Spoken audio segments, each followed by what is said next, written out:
Hello there, very good evening and welcome to another edition of Face the Nation. Right now, Sri Lanka is once again finding itself at another crossroads with the budget proposal being presented in Parliament and the budget debates ongoing. Of course, Sri Lankans were looking forward to some form of hope and whether or not we have gotten it with this budget proposal, is Sri Lanka moving in the right direction?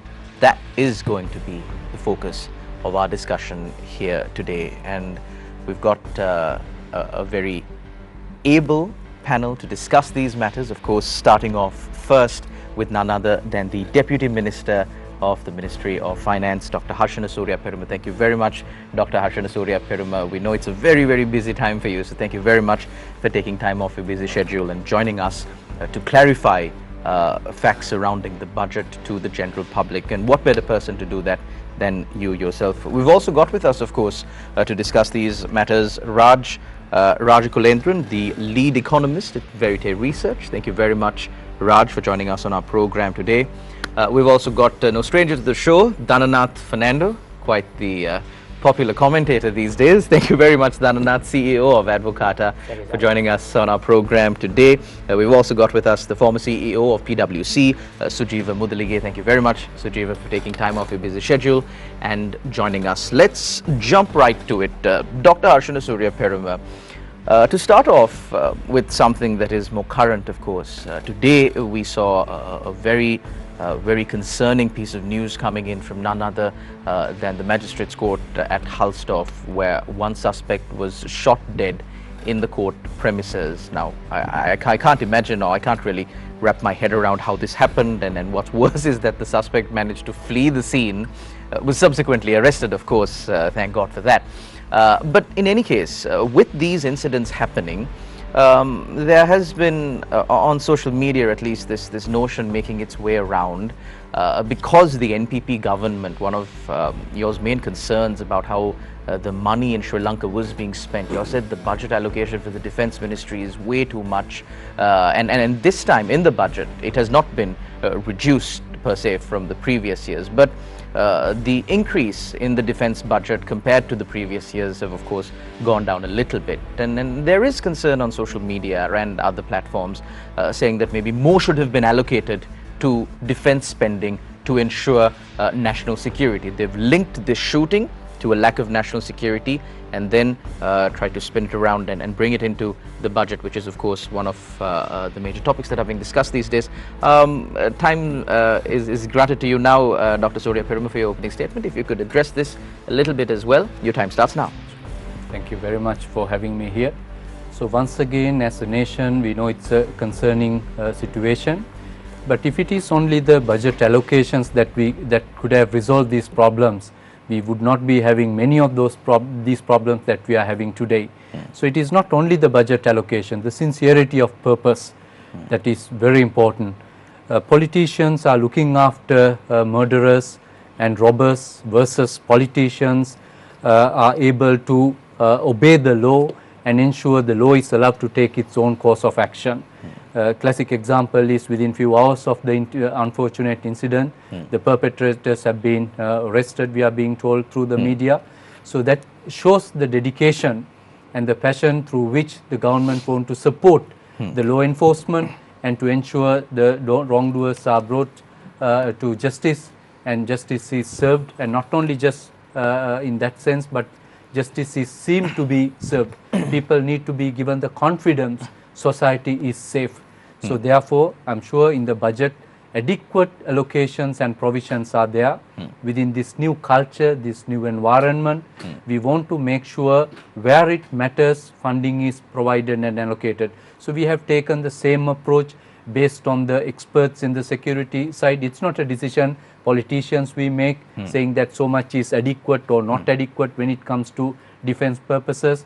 The allocations, the arguments, the experts' input and advice has been taken and considered. Based on that, budget allocations have been provided for defense. So it's a very transparent process in terms of allocations, and we believe that is adequate. In the event if the amounts are not meeting the purpose or not meeting the requirement, we will be more than happy to provide where it matters. There are contingency provisions in the budget as well that could be made use of. So we want to give the assurance that it's not only the allocation, there are dedicated people behind implementation lines as well, ready to take charge on evolving situation. Today is a classic environment, so safety of people will be assured as we move forward, and wrongdoers will be brought to justice. Very importantly, politicians will not be going to provide to safeguard them as well, to reassure. Dr. Suriyapperuma, thank you very much. Now, to set the foundation for our entire discussion, of course, if you could highlight a few of the key areas that were taken into consideration when allocations were made in the budget this year, because of course you had to balance so many things, the IMF, the fact that Sri Lanka is in an economic crisis, the targets that have been set by the IMF, social security spending, state sector employees' salaries. When you considered all of this, what were some of the main matters that were discussed, and what were some of the main considerations that were taken into account by the government in preparing this budget? Number one, I would say, is to ensure that no one is left behind in the process, and to have a humane approach. It is not just numbers. Budget is not just about numbers. It is making sure that we make an impact on everyone's life. We provide economic opportunities, allow people to be feeling safe within the environment. So those were primary factors, and to elaborate little more on them, we have gone to the extent of when juvenile who were being transported from various convictions, who are being kept in detention, we are currently being transported to courts complexes for hearing purposes, along with other criminals who are of a different category. There were requests made. It is not acceptable practice, because there will be more tendency for these juvenile these individuals will get carried away to commit even greater crimes, etc. Therefore, they need to be transported separately, accompanied separately to the courts complexes. We have gone into that level of detail to look after, when I say no one is left behind. Further, when this even in the criminals who are going through the prisons, who are currently in the prison system, since there is lack of attention to them, more will get back into the prison after they are being released from the prison system as well, because there was lack of training for them to be integrated into the society.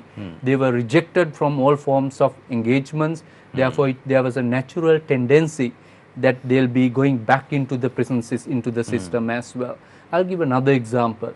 Children who are in care, in foster homes, in care, under care, once they reach a level of maturity according to the law at the age of 18, they are being released without recourse, they are being left out on their own to figure out what to do and how to move and navigate into the society.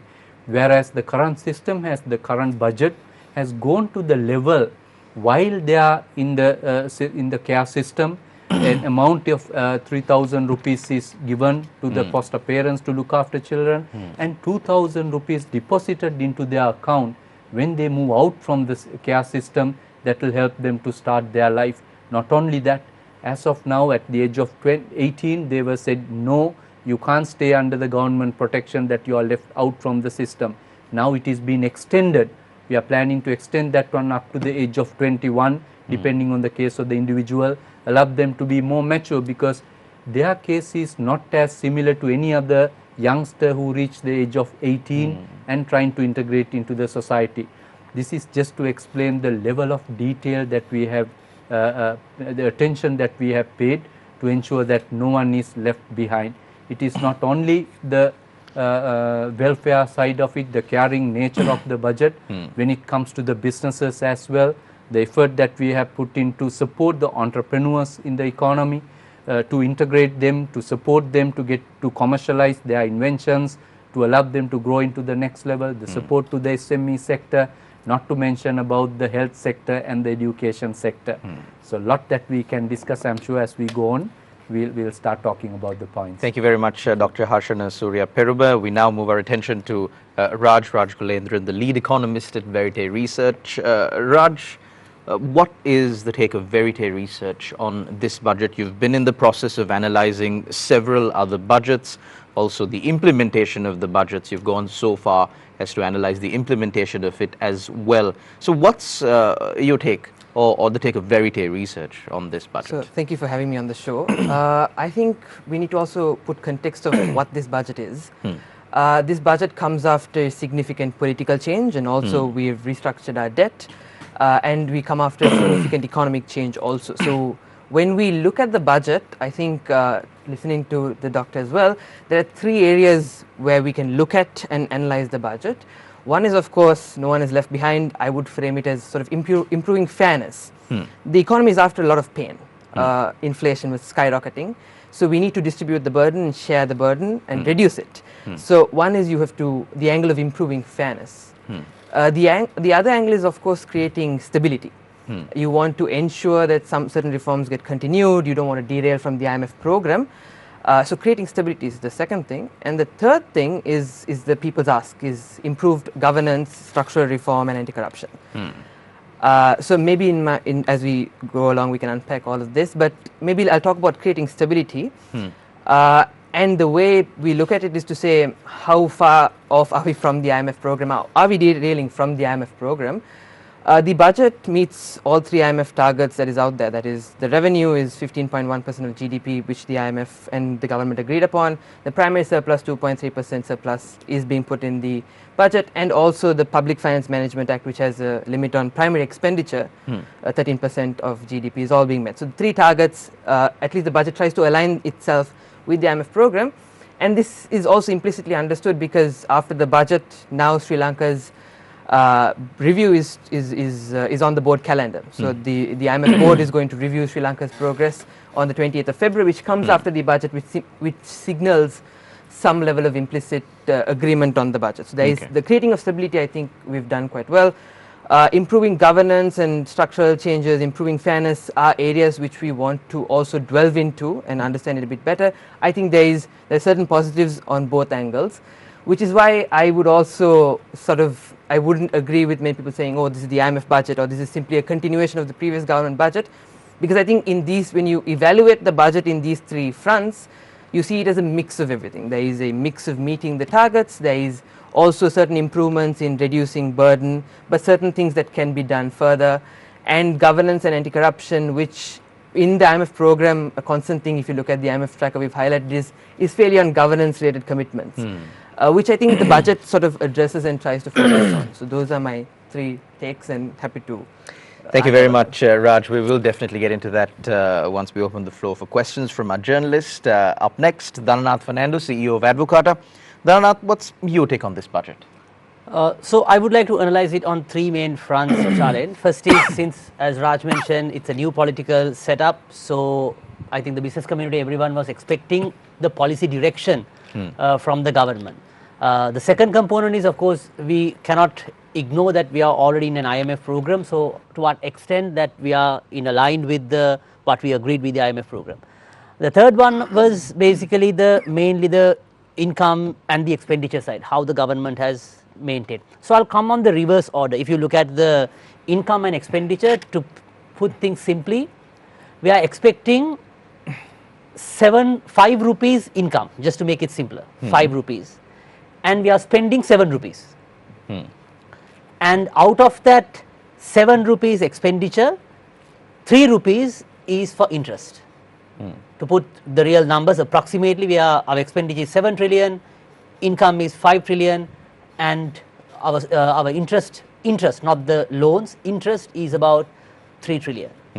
And additionally, there will be, that's only the interest, but for the principal payments, I think there's another 1.6 trillion, or like in my simple terms, another 1 rupee and 60 cents has to be rolled over for the budget. So that's things to put simply, and the budget deficit is about, in rupee terms, like as I mentioned, 2 rupees and 2 cents, 2 rupees and 20 cents, or 2.2 trillion approximately.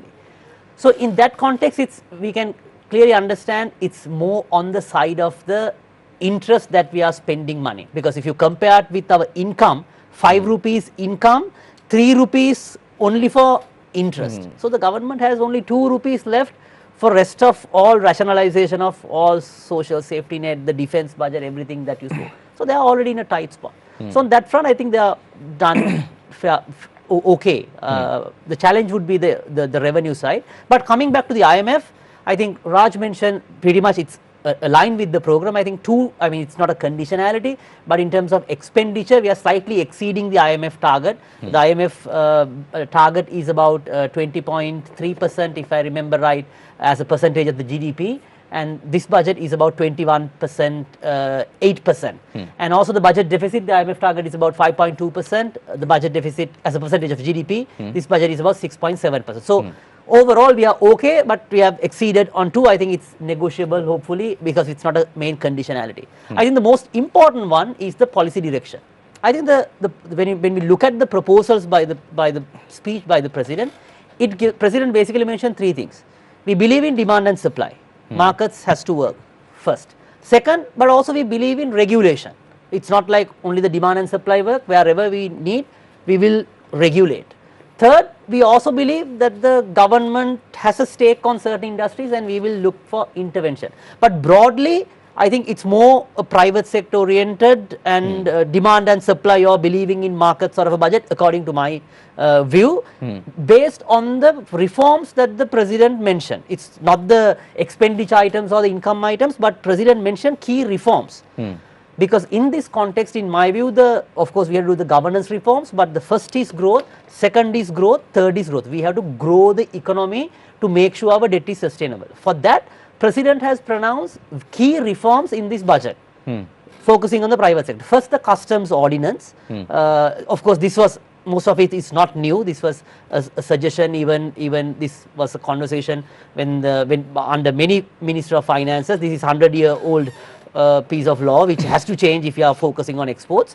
And also the private sector, public sector combination, public-private partnerships, and also a separate law for that, and also the private industrial zones, which is targeting exports, which is key because there's a big land issue for exports, which we have spoken in this show. At the same time, President expressed about the economic diplomacy and the RCEP, the trade agreements, the importance of it. That shows that the President is open. He also mentioned he's considering to call the express of interest for the West Container Terminal 2 and the North Port in Colombo, which also expressed that he's open for more trade and capitalize on our location. At the same time, President also mentioned on the bankruptcy law.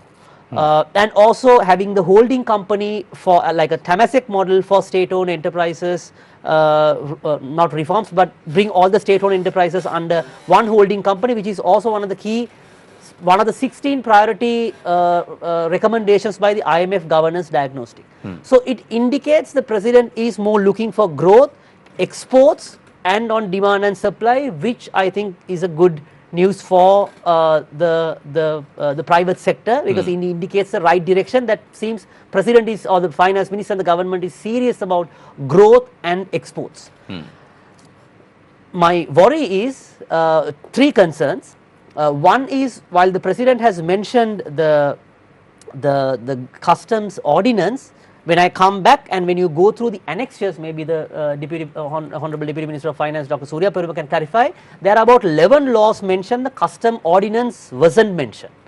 So maybe it may be coming on the latter part, but it wasn't mentioned. But President clearly mentioned in his speech very early that we are considering the customs reforms as seriously. Also, not only that, reforming the tariff structure on the trade front, which is a major reform, simplifying the tariff structure and the national single window. So looking at the trade, but that's one concern, whether are we serious about it or whether it's expecting after probably after this financial year. The second one is on the salary increment for the state sector. It doesn't mean that I'm not saying the state sector doesn't deserve a salary increment. I think they definitely deserve, because if you look at the basic salary, it's not even cutting the poverty line. If you look at the census and statistics data, they are not even below if you are the single wage earner of the family, you are below the poverty line, the state sector. So they deserve a salary hike. But the problem is, the missing piece is there has to be some reform in the public sector, because we have a very tail heavy, bottom heavy structure in the public sector. So basically you have to let go some people, and that saving has to kick in for the increment of the salaries, because I am worried.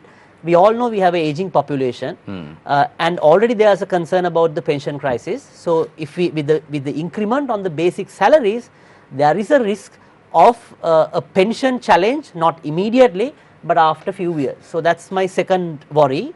The third worry, of course, with the Sri Lankan Airlines, of course, it's a very tight one. There's no point. I think everyone knows it has to reform, but we have allocated about 20 billion rupees for legacy debt and for interest. Of course, we tried an investor which didn't work out. So it's a very difficult choice. So those three, I think, are my key concerns. But otherwise, overall, it fits the IMF targets, because we have to move for growth. Second, it manages the income and expenditure in a way which is all right. And the public the messaging for the private sector was right. We had to look for the ability, the potential, or the capacity of the revenue proposals. I think government mainly depends, it seems, on the vehicle imports and the growth, and from the goods and services taxes, which I think we had to discuss. But I think overall it ticks most of the boxes in my view. Thank you very much, Dhananath Fernando, CEO of Advocata. We now move on to Sujeewa Mudalige, former CEO of PWC. Sujeewa, how do you see this budget? So thank you for inviting me, and also I would like to congratulate my colleague Harshana on his new role. Wish you the very best. So the real good thing about it is that there is policy consistency, and to be honest, we were worried saying that we will not have consistency.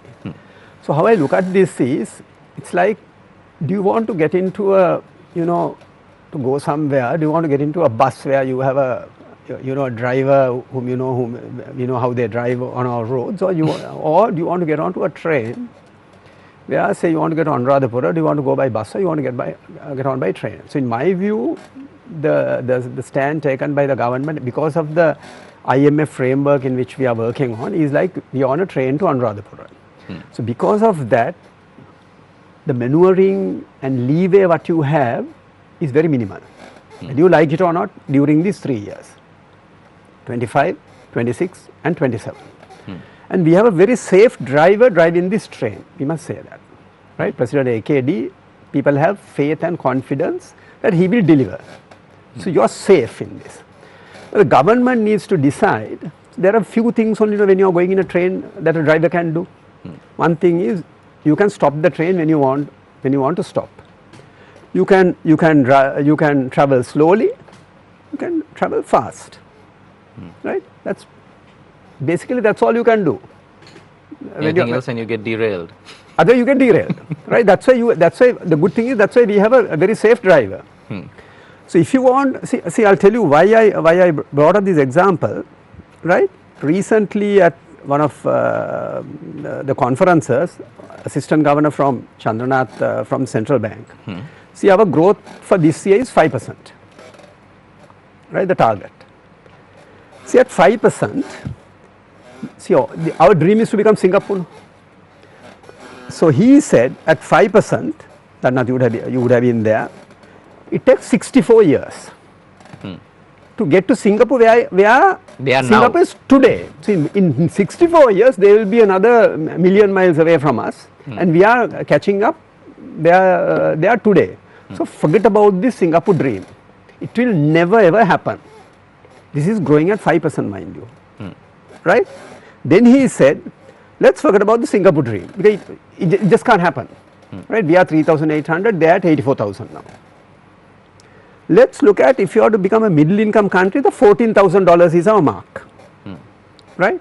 At 5% growth, it will take you just under 30 years, right? Likely, I will be 6 feet underground, right? That's get to $14,000. So that's why, so we need to make sure, if this driver is to drive fast and safe, without derailing, as you said, what do you need to do for this train to drive fast? The only thing that you need to do is you got to do the reforms that is required, because we have stabilized the fiscal space now, right? As Raj said, our budget deficit is under control, our expenditure is under control, we have got our revenues up, primary surplus, so on and so forth. The only thing we need to get there is on the current account balance. So to drive fast, what do you need to do? 2 years ago, you may remember we upgraded our railway track from on the northern line to travel at 100 kilometers. So that is one of the reforms that the government needs to do. If you want to travel fast, you got to upgrade the railway track. Those are the tough reforms that you need to do. Second one, what do you need to do? You may need to upgrade your signaling system, right? So that you don't have to wait until the next train comes, you don't know, so you just wait, the train stops. Next one, you need to make sure that there are no these unprotected crossings. Correct? No, the elephants don't cross, people don't cross, because the drivers have to slow down. So to do that, I hope that in the budgets to come, we would see the tough reforms. What are the tough reforms that I am talking about? Because when there is good weather, we will grow at 4% to 5%, absolutely no problem. But growing at 4 to 5%, I think President also mentioned about Tamuttegama. The farmer in Tamuttegama, his lifestyle is not going to change. If you go and tell him at the end of 2025, we have grown at 4% or 5%, but he will say, look, I still couldn't replace my tires in my motorcycle. I couldn't buy a new pair of shoes for my son and daughter who is going to school, right? Very little has happened to uplift my standard of living.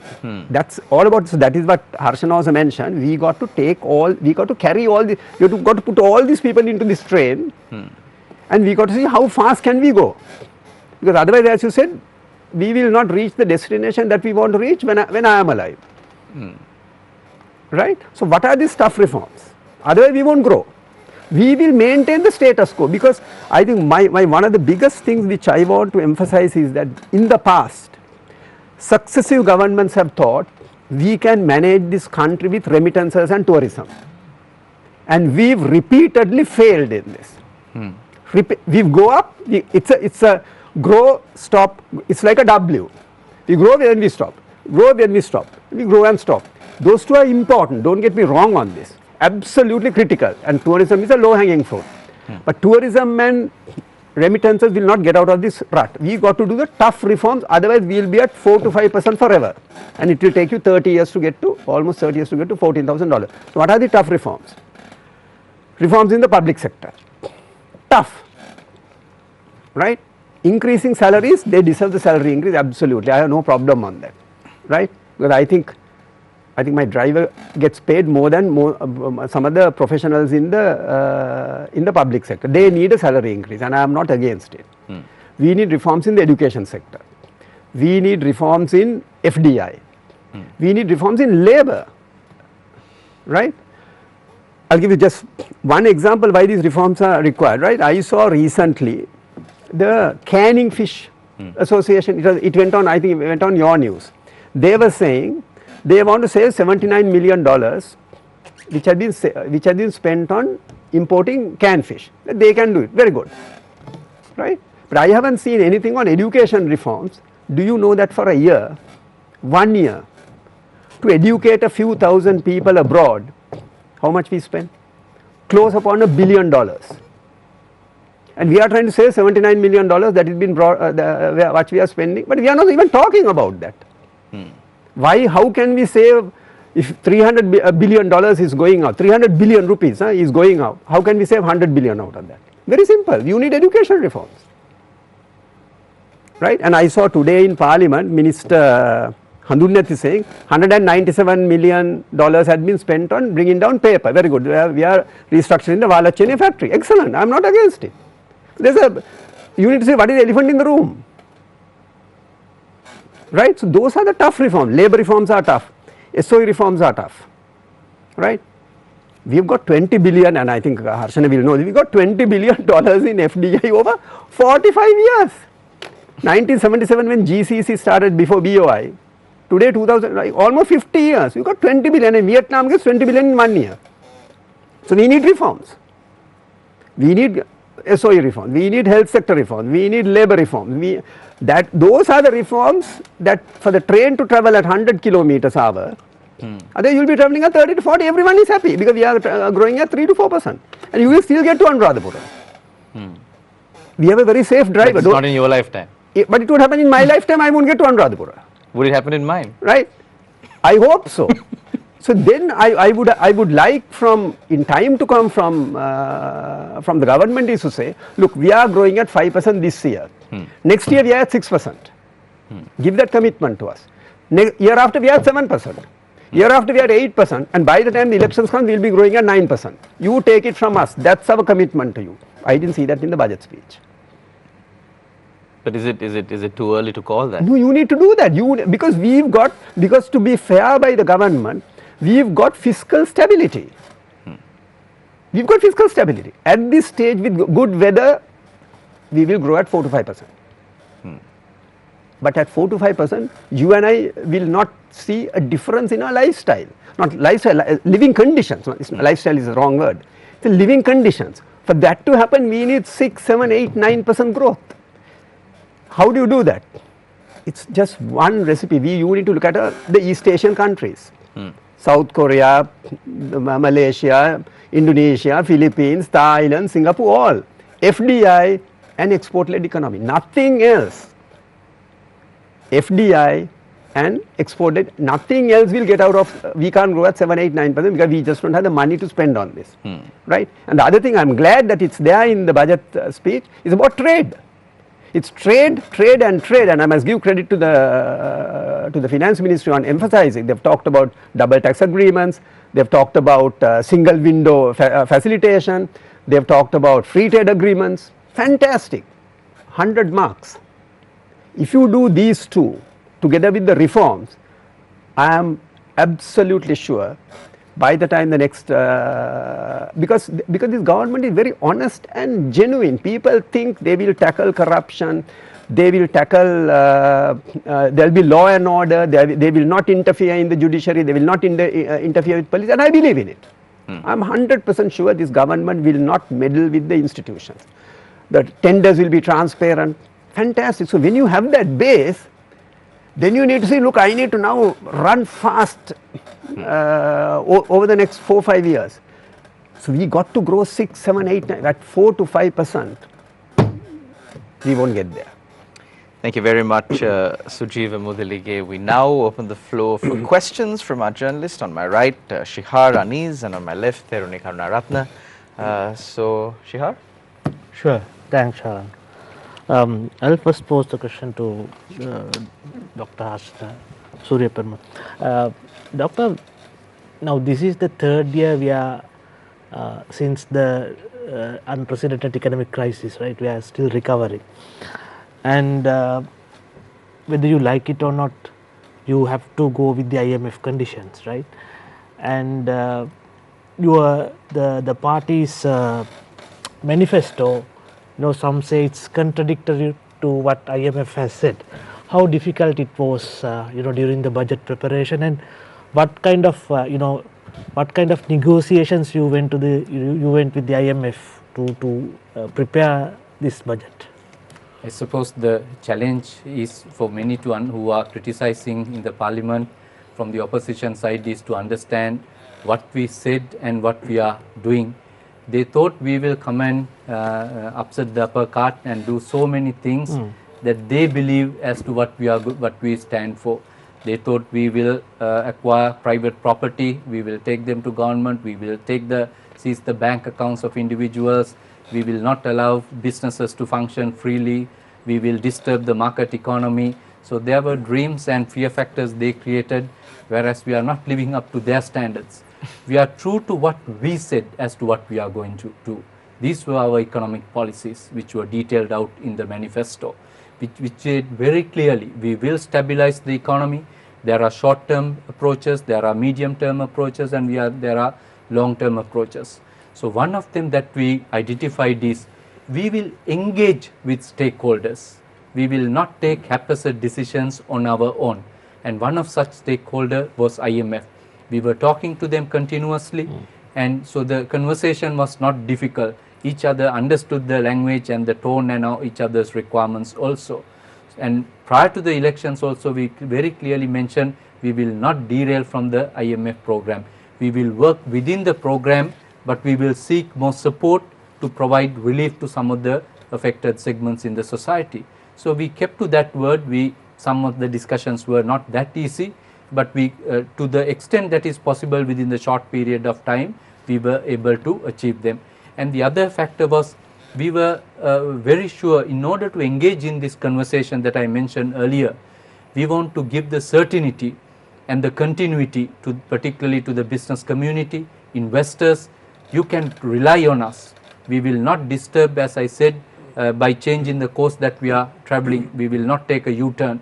So to ensure that we provide that we live up to that message, the continuity was delivered through the budget. There are not many taxes that we have imposed, minor adjustments here and there to meet certain requirements. So that's why even the opposition is unable to figure out as to why we didn't charge the taxes, why we didn't impose, make so many changes, etc. We believe in providing certainty, consistency, allowing businesses to project and forecast to the future. That is a key ingredient for investors to come into. Sujeewa mentioned the amount of investments Sri Lanka has received during the last so many years. Why? Because there's no clear policy direction as to where the country is moving ahead. So we wanted to give that message when we are welcoming investors to show them, despite a new government has come to run the country, we want to ensure the consistency, because when they made predictions to enter into the Sri Lankan market, they would have factored certain things when they were doing their feasibility studies. If the new government comes and change that equation, their analysis goes for a 6. So we wanted to give that continuity, consistency, confidence, particularly to investors, that we will not meddle with your affairs. Instead, we will uphold the governance, we will support the institutional framework, we will strengthen the institutional framework. So we use those to leverage through our negotiations with the counterparts with whom we were working. Let it be the creditors, external creditors, OCC engagements, other governmental engagements, foreign governments that we are engaging with, IMF to take it for example, because it is not a choice as a country that we improve our governance, not because of IMF says, not because of another party wishes to do so. Our own people requested us to do it. That is what is reflected in the 2/3 majority mandate into the parliament. People wanted Sri Lanka to be taken to a level their governance is high. Yeah, Doctor, if you see the budget, there was some deviation from what you had agreed with IMF. One, I think Dhananath also said the budget deficit, it was 5.2 to 6.7, and then the expenditure percentage of the GDP from 20 to 21 point, right? And then the SOE reforms, right? The government has decided not to go for privatization. I mean, what were the compromise? So when you say government has decided not to go for privatization, President mentioned very clearly, we want to consider we want to move ahead with the option of having the holding company structure.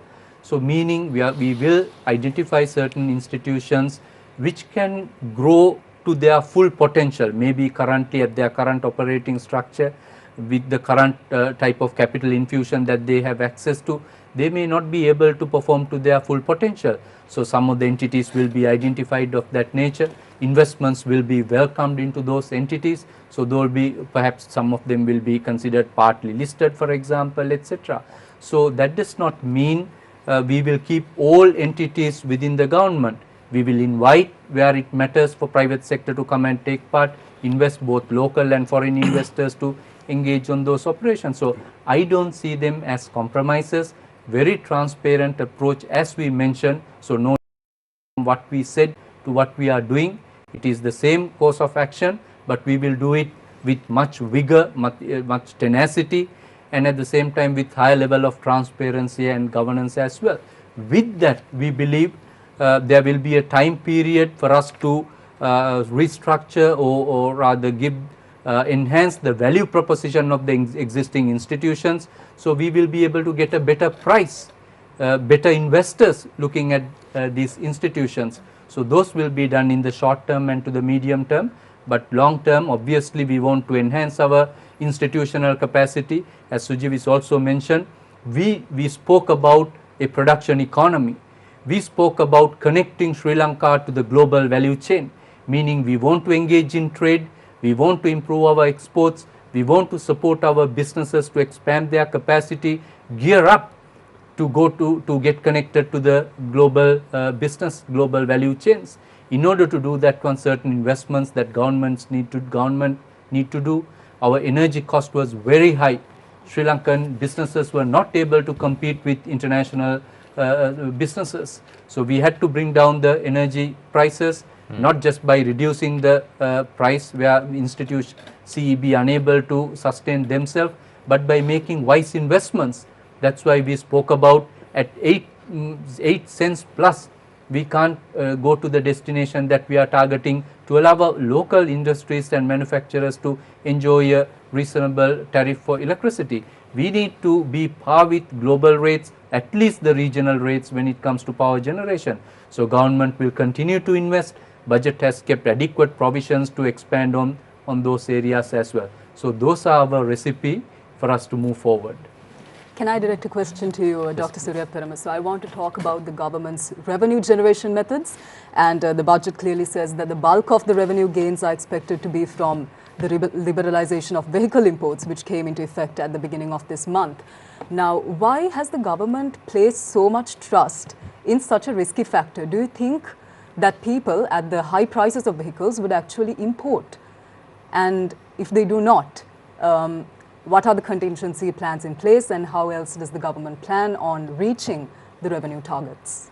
I would say a small corrections to the statement. It is not we are placing so much of concentrated trust on vehicle importation side for the revenue generation. We need to have 15% plus of the GDP from revenue, from 13 plus to 15 to get to there.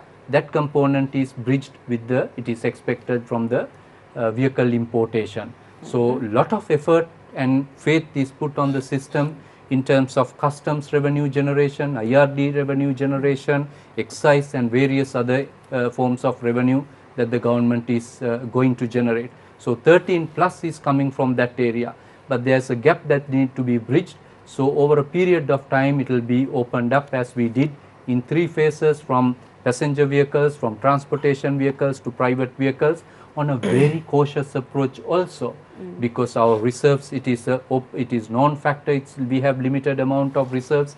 We need to be mindful of the impact onto the exchange rates. If the credit surges in terms of demand for credit improves in a manner, it will have a rippling effect onto the interest rates as well, which will go back into as inflation into the economy. So we need to be mindful of various other factors as well. That is why a certain amount of weightage is kept onto the importation or the revenue generated from the importation of vehicles, but more focus is from the other areas, value-adding activities within the domestic economy, how the production process can go into the next level, where we support our manufacturers, our service providers, our agricultural sector, for them to expand in terms of their economic activities. As a result, a higher tax revenue or higher revenue is generated from them. Sujeewa, you seem to be cautiously optimistic about this budget. I mean, how do you see the downside risks of this budget? Like I think like how my colleague Teruni asked about the revenue from the vehicle import, right? Because the budget says like bulk of the revenue for the new proposals expected to be from that vehicle imports. But how do you see the downside risks? Yeah.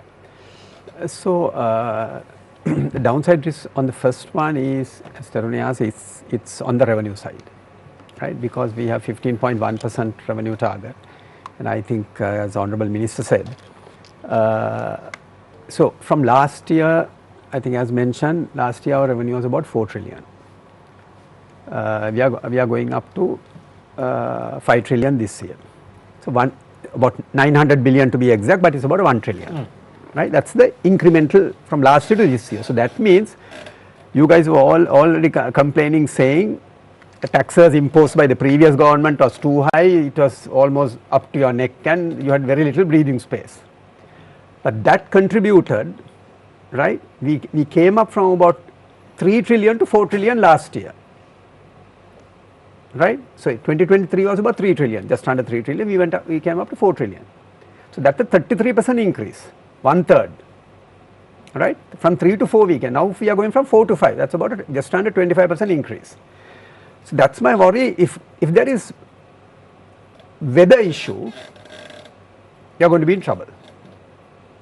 If there is a weather issue during the year, I hope and pray it doesn't happen, but if it does, there will be pressure, there will be pressure on the system. When you say weather issues, I think that's dry spell. Drought. Okay. That is drought, because why drought? Then it will impact the crop production and also it will impact on energy generation, right. Your hydro levels will go down and then you will have to import more fossil fuel, diesel engines to be run, your cost keeps going up, then that has, so that's number one.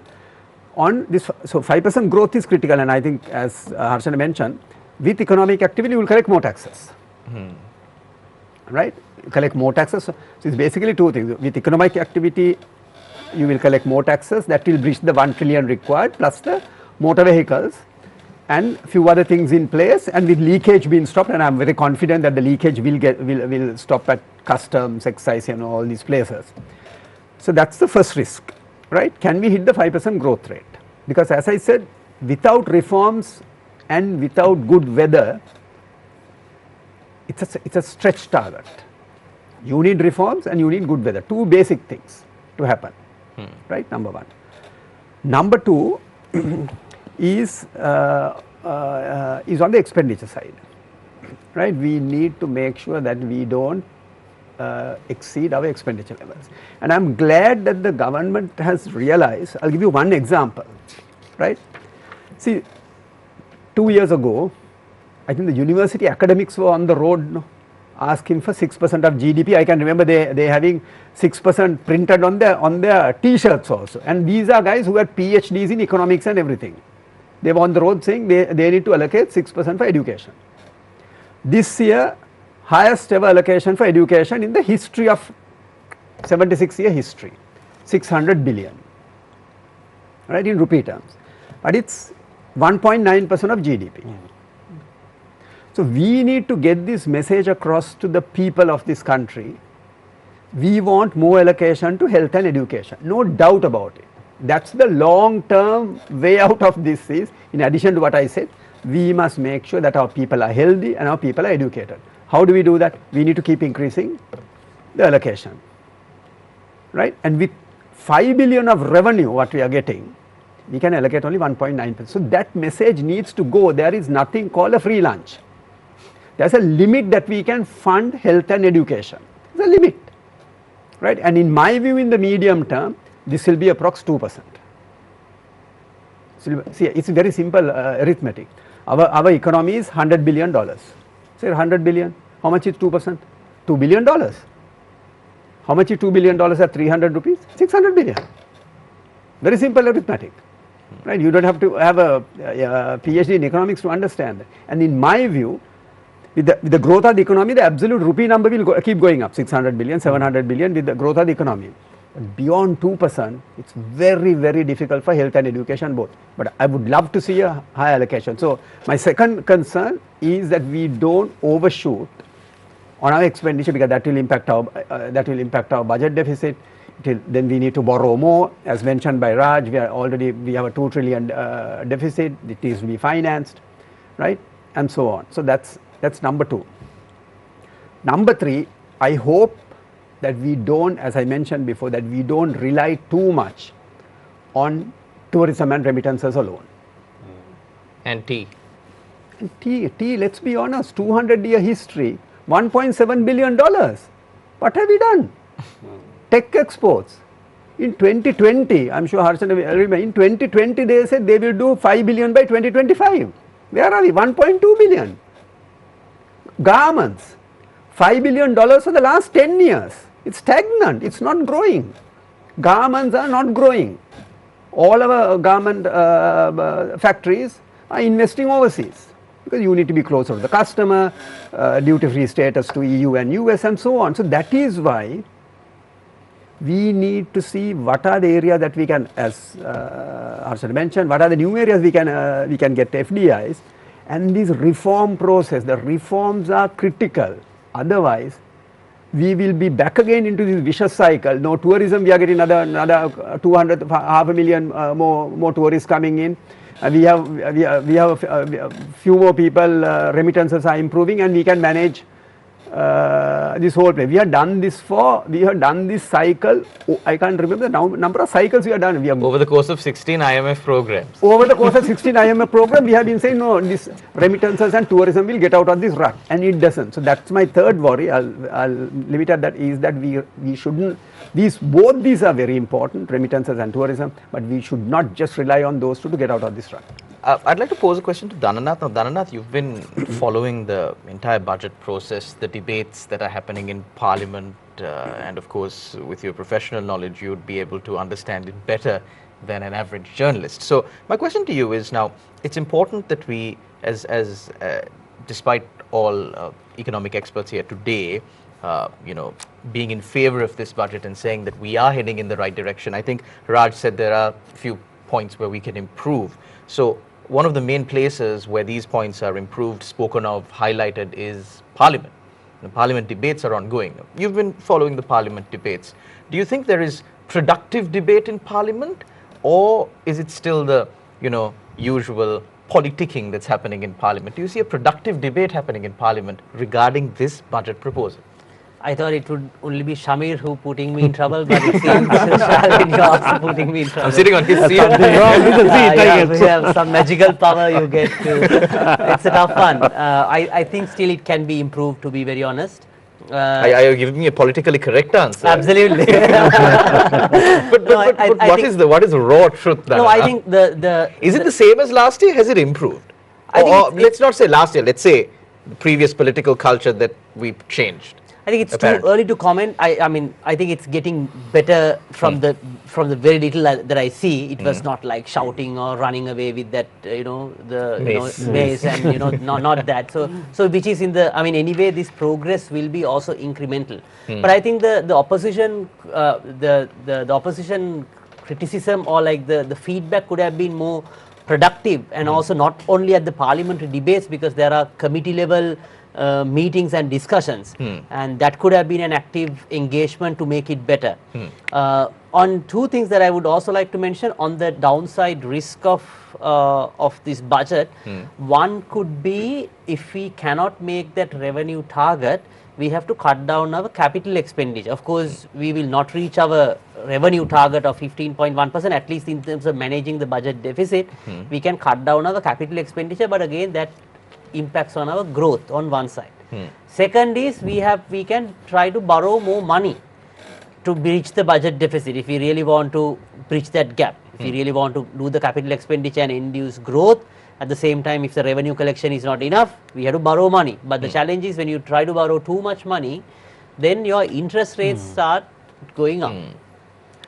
When that happens, generally it's a natural thought that comes to your mind, also looking at the numbers. Okay, out of 7 rupees or 7 trillion, 3 rupees or 3 trillion is on interest. So what if we bring the interest rates down and reduce the interest cost?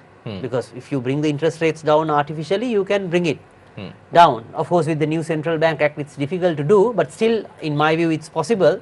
So then I think we are pushing more pressure to try to push the interest rates down by changing the central bank act. Of course, that at that point we will be out of the IMF program in that case. But I think if we do not focus on the revenue targets, we are adding additional pressure on our own selves to, according to Sujeeva's excellent example, to derail. We are not only trying to go faster, we are going to go out of the rail track.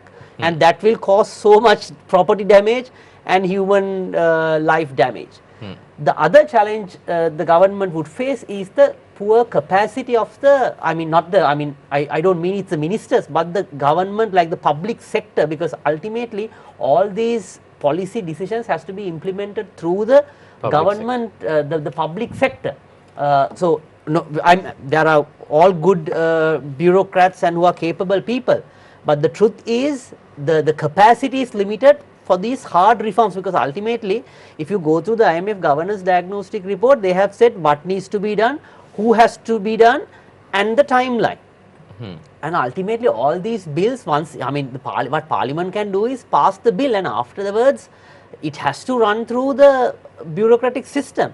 If they delay it, ultimately the government or the Parliament and the politicians becomes responsible. So with that very weak capacity of the government, it is no fault of the the political formation.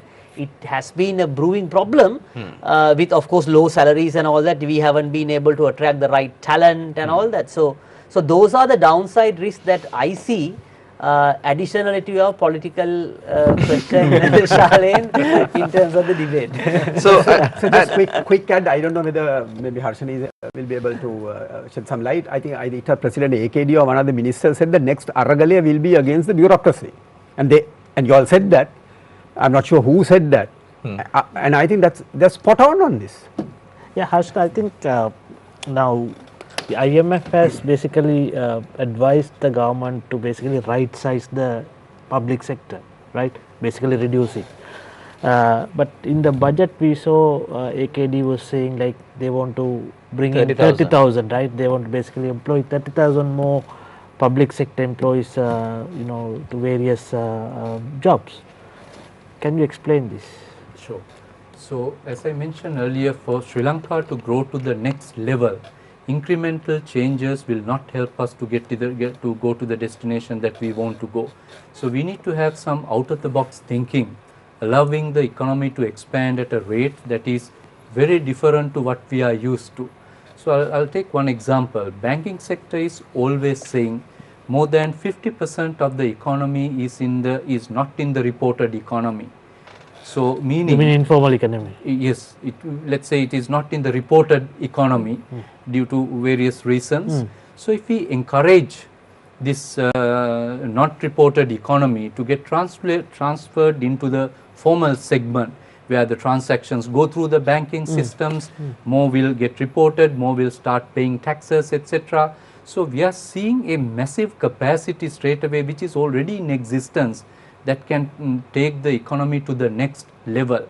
But in order to do that one, it is not about words, it is about actions. So that's where, as politicians, as the new government, we decide to showcase, demonstrate that we are not going to waste public money. So this is to give confidence to people to take part come from this informal hideouts, take part in the formal economy. Your money will be put into good use. So there are various mechanisms as such to engage people into economic activities, to allow them to report their economic activities. So the actual transaction volumes, values will go to the next level. So what is this 3,000 people 30,000 people have to do with that? Yes, so that's where I'm coming. When the economic capacity, economic activities are expanding, currently, as Dhananath also mentioned, there is tail heavy on the government sector, whereas certain levels are required to perform essential tasks to deliver this expanded economic activity that I mentioned, revenue collection related activity, efficiency improvement related activities, etc. So we will be making use of the digitization to the maximum possible level. However, due to many who have left the government service at the middle, particularly in the middle layer, who can support for this transformation efforts, there's a vacuum as of now. So that is where we want to bring this 30,000 people into the workforce, to the government sector, to start adding value. It is not just giving jobs like in the past for political promises, etc., for people in the government service. So who are these 30,000 people? Are they fresh graduates? Are they experienced people? Who are they? Graduates, that is primary. Our primary focus is to get graduates into the system. The government has already invested a lot to bring them into that level of education. So we want to give focus to them, a priority to them, graduates to be brought in. Some may be already employed elsewhere. If they are willing to consider government as a sector, we would like to be them to be in the private sector, and whoever who are not employed at the moment, fresh graduates, to consider coming into the government service.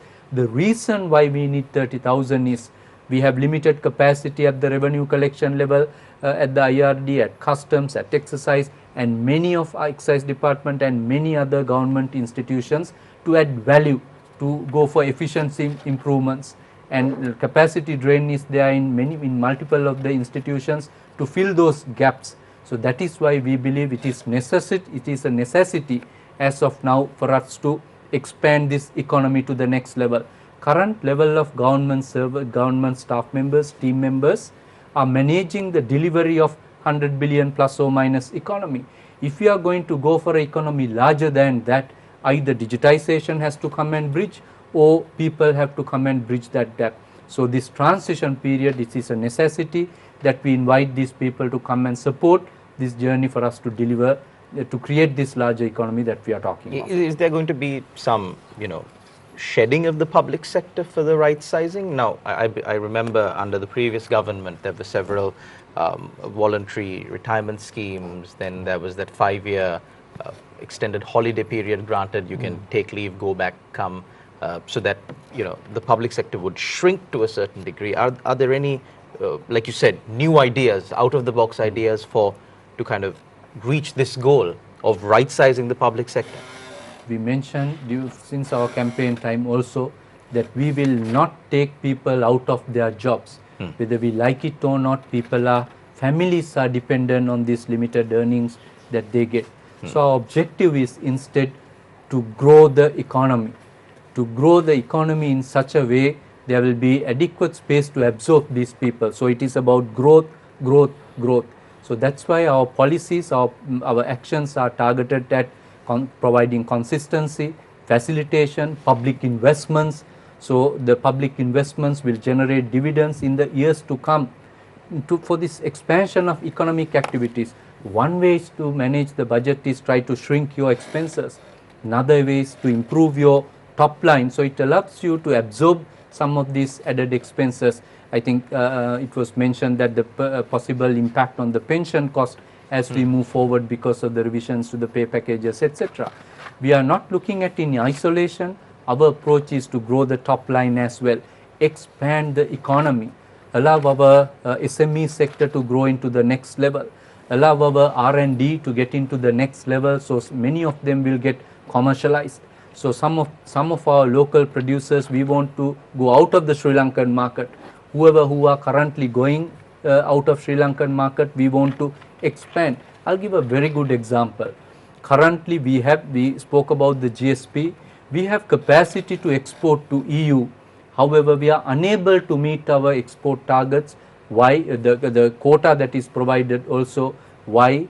Because our value chain has not developed in such a way, because there are certain restrictions from importation from some countries to enter into EU as it is, for example.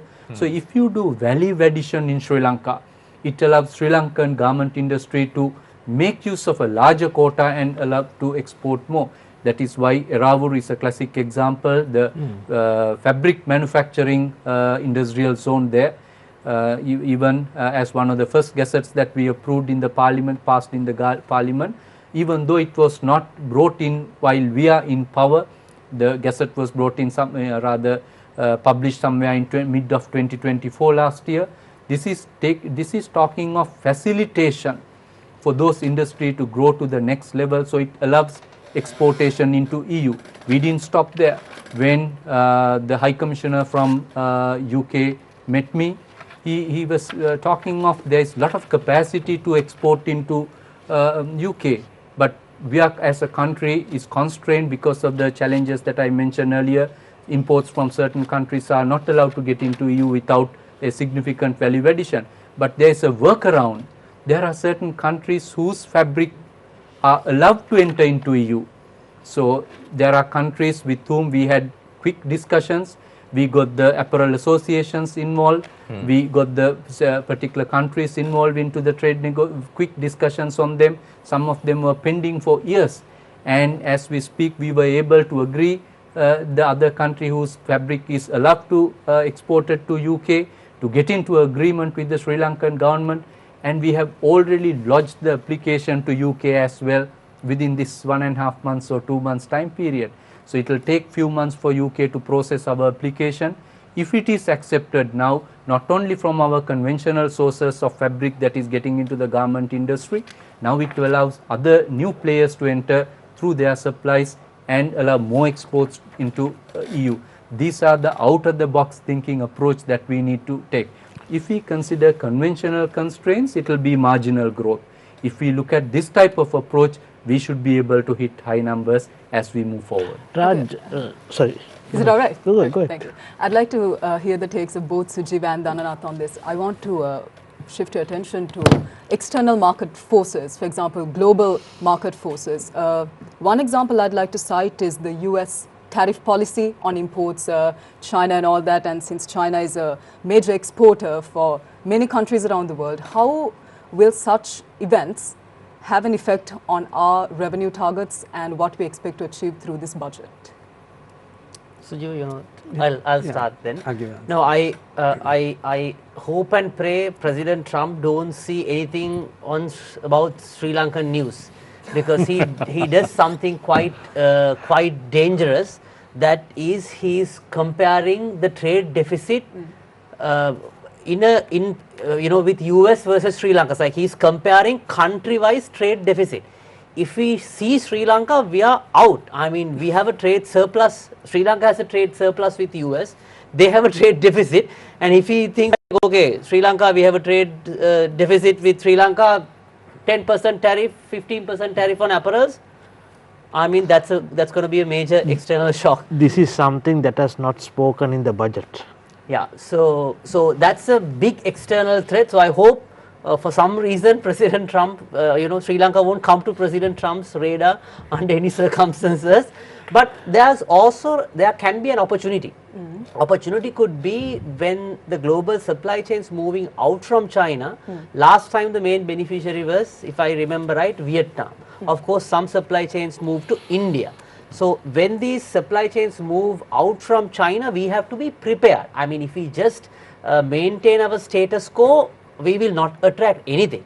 Like Sujeewa said, that hard reforms has to be done. I think that's why I'm optimistic that the private industrial zones, some targeting trade, there are some reforms, but that has to be considered number one. Number two, also what is happening in the region, like India, the other opportunity is India.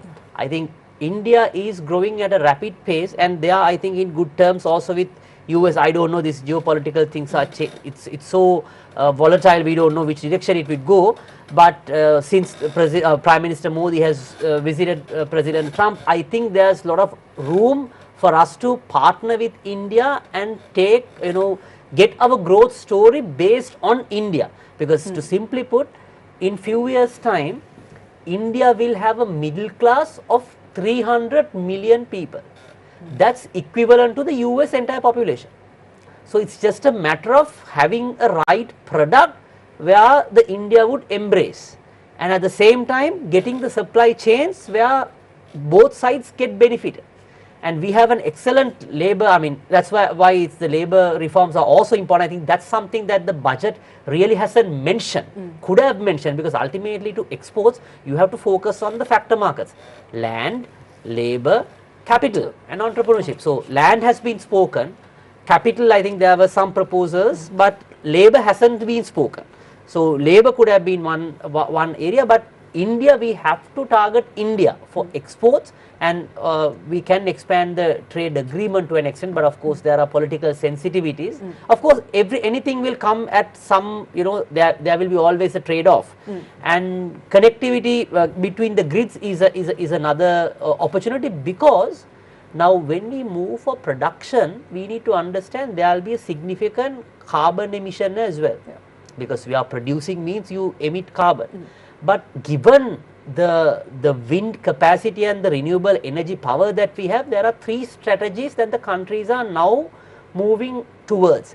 One is working as an enabler for decarbonization, which Sri Lanka can do. The second one is converting grey products through green energy.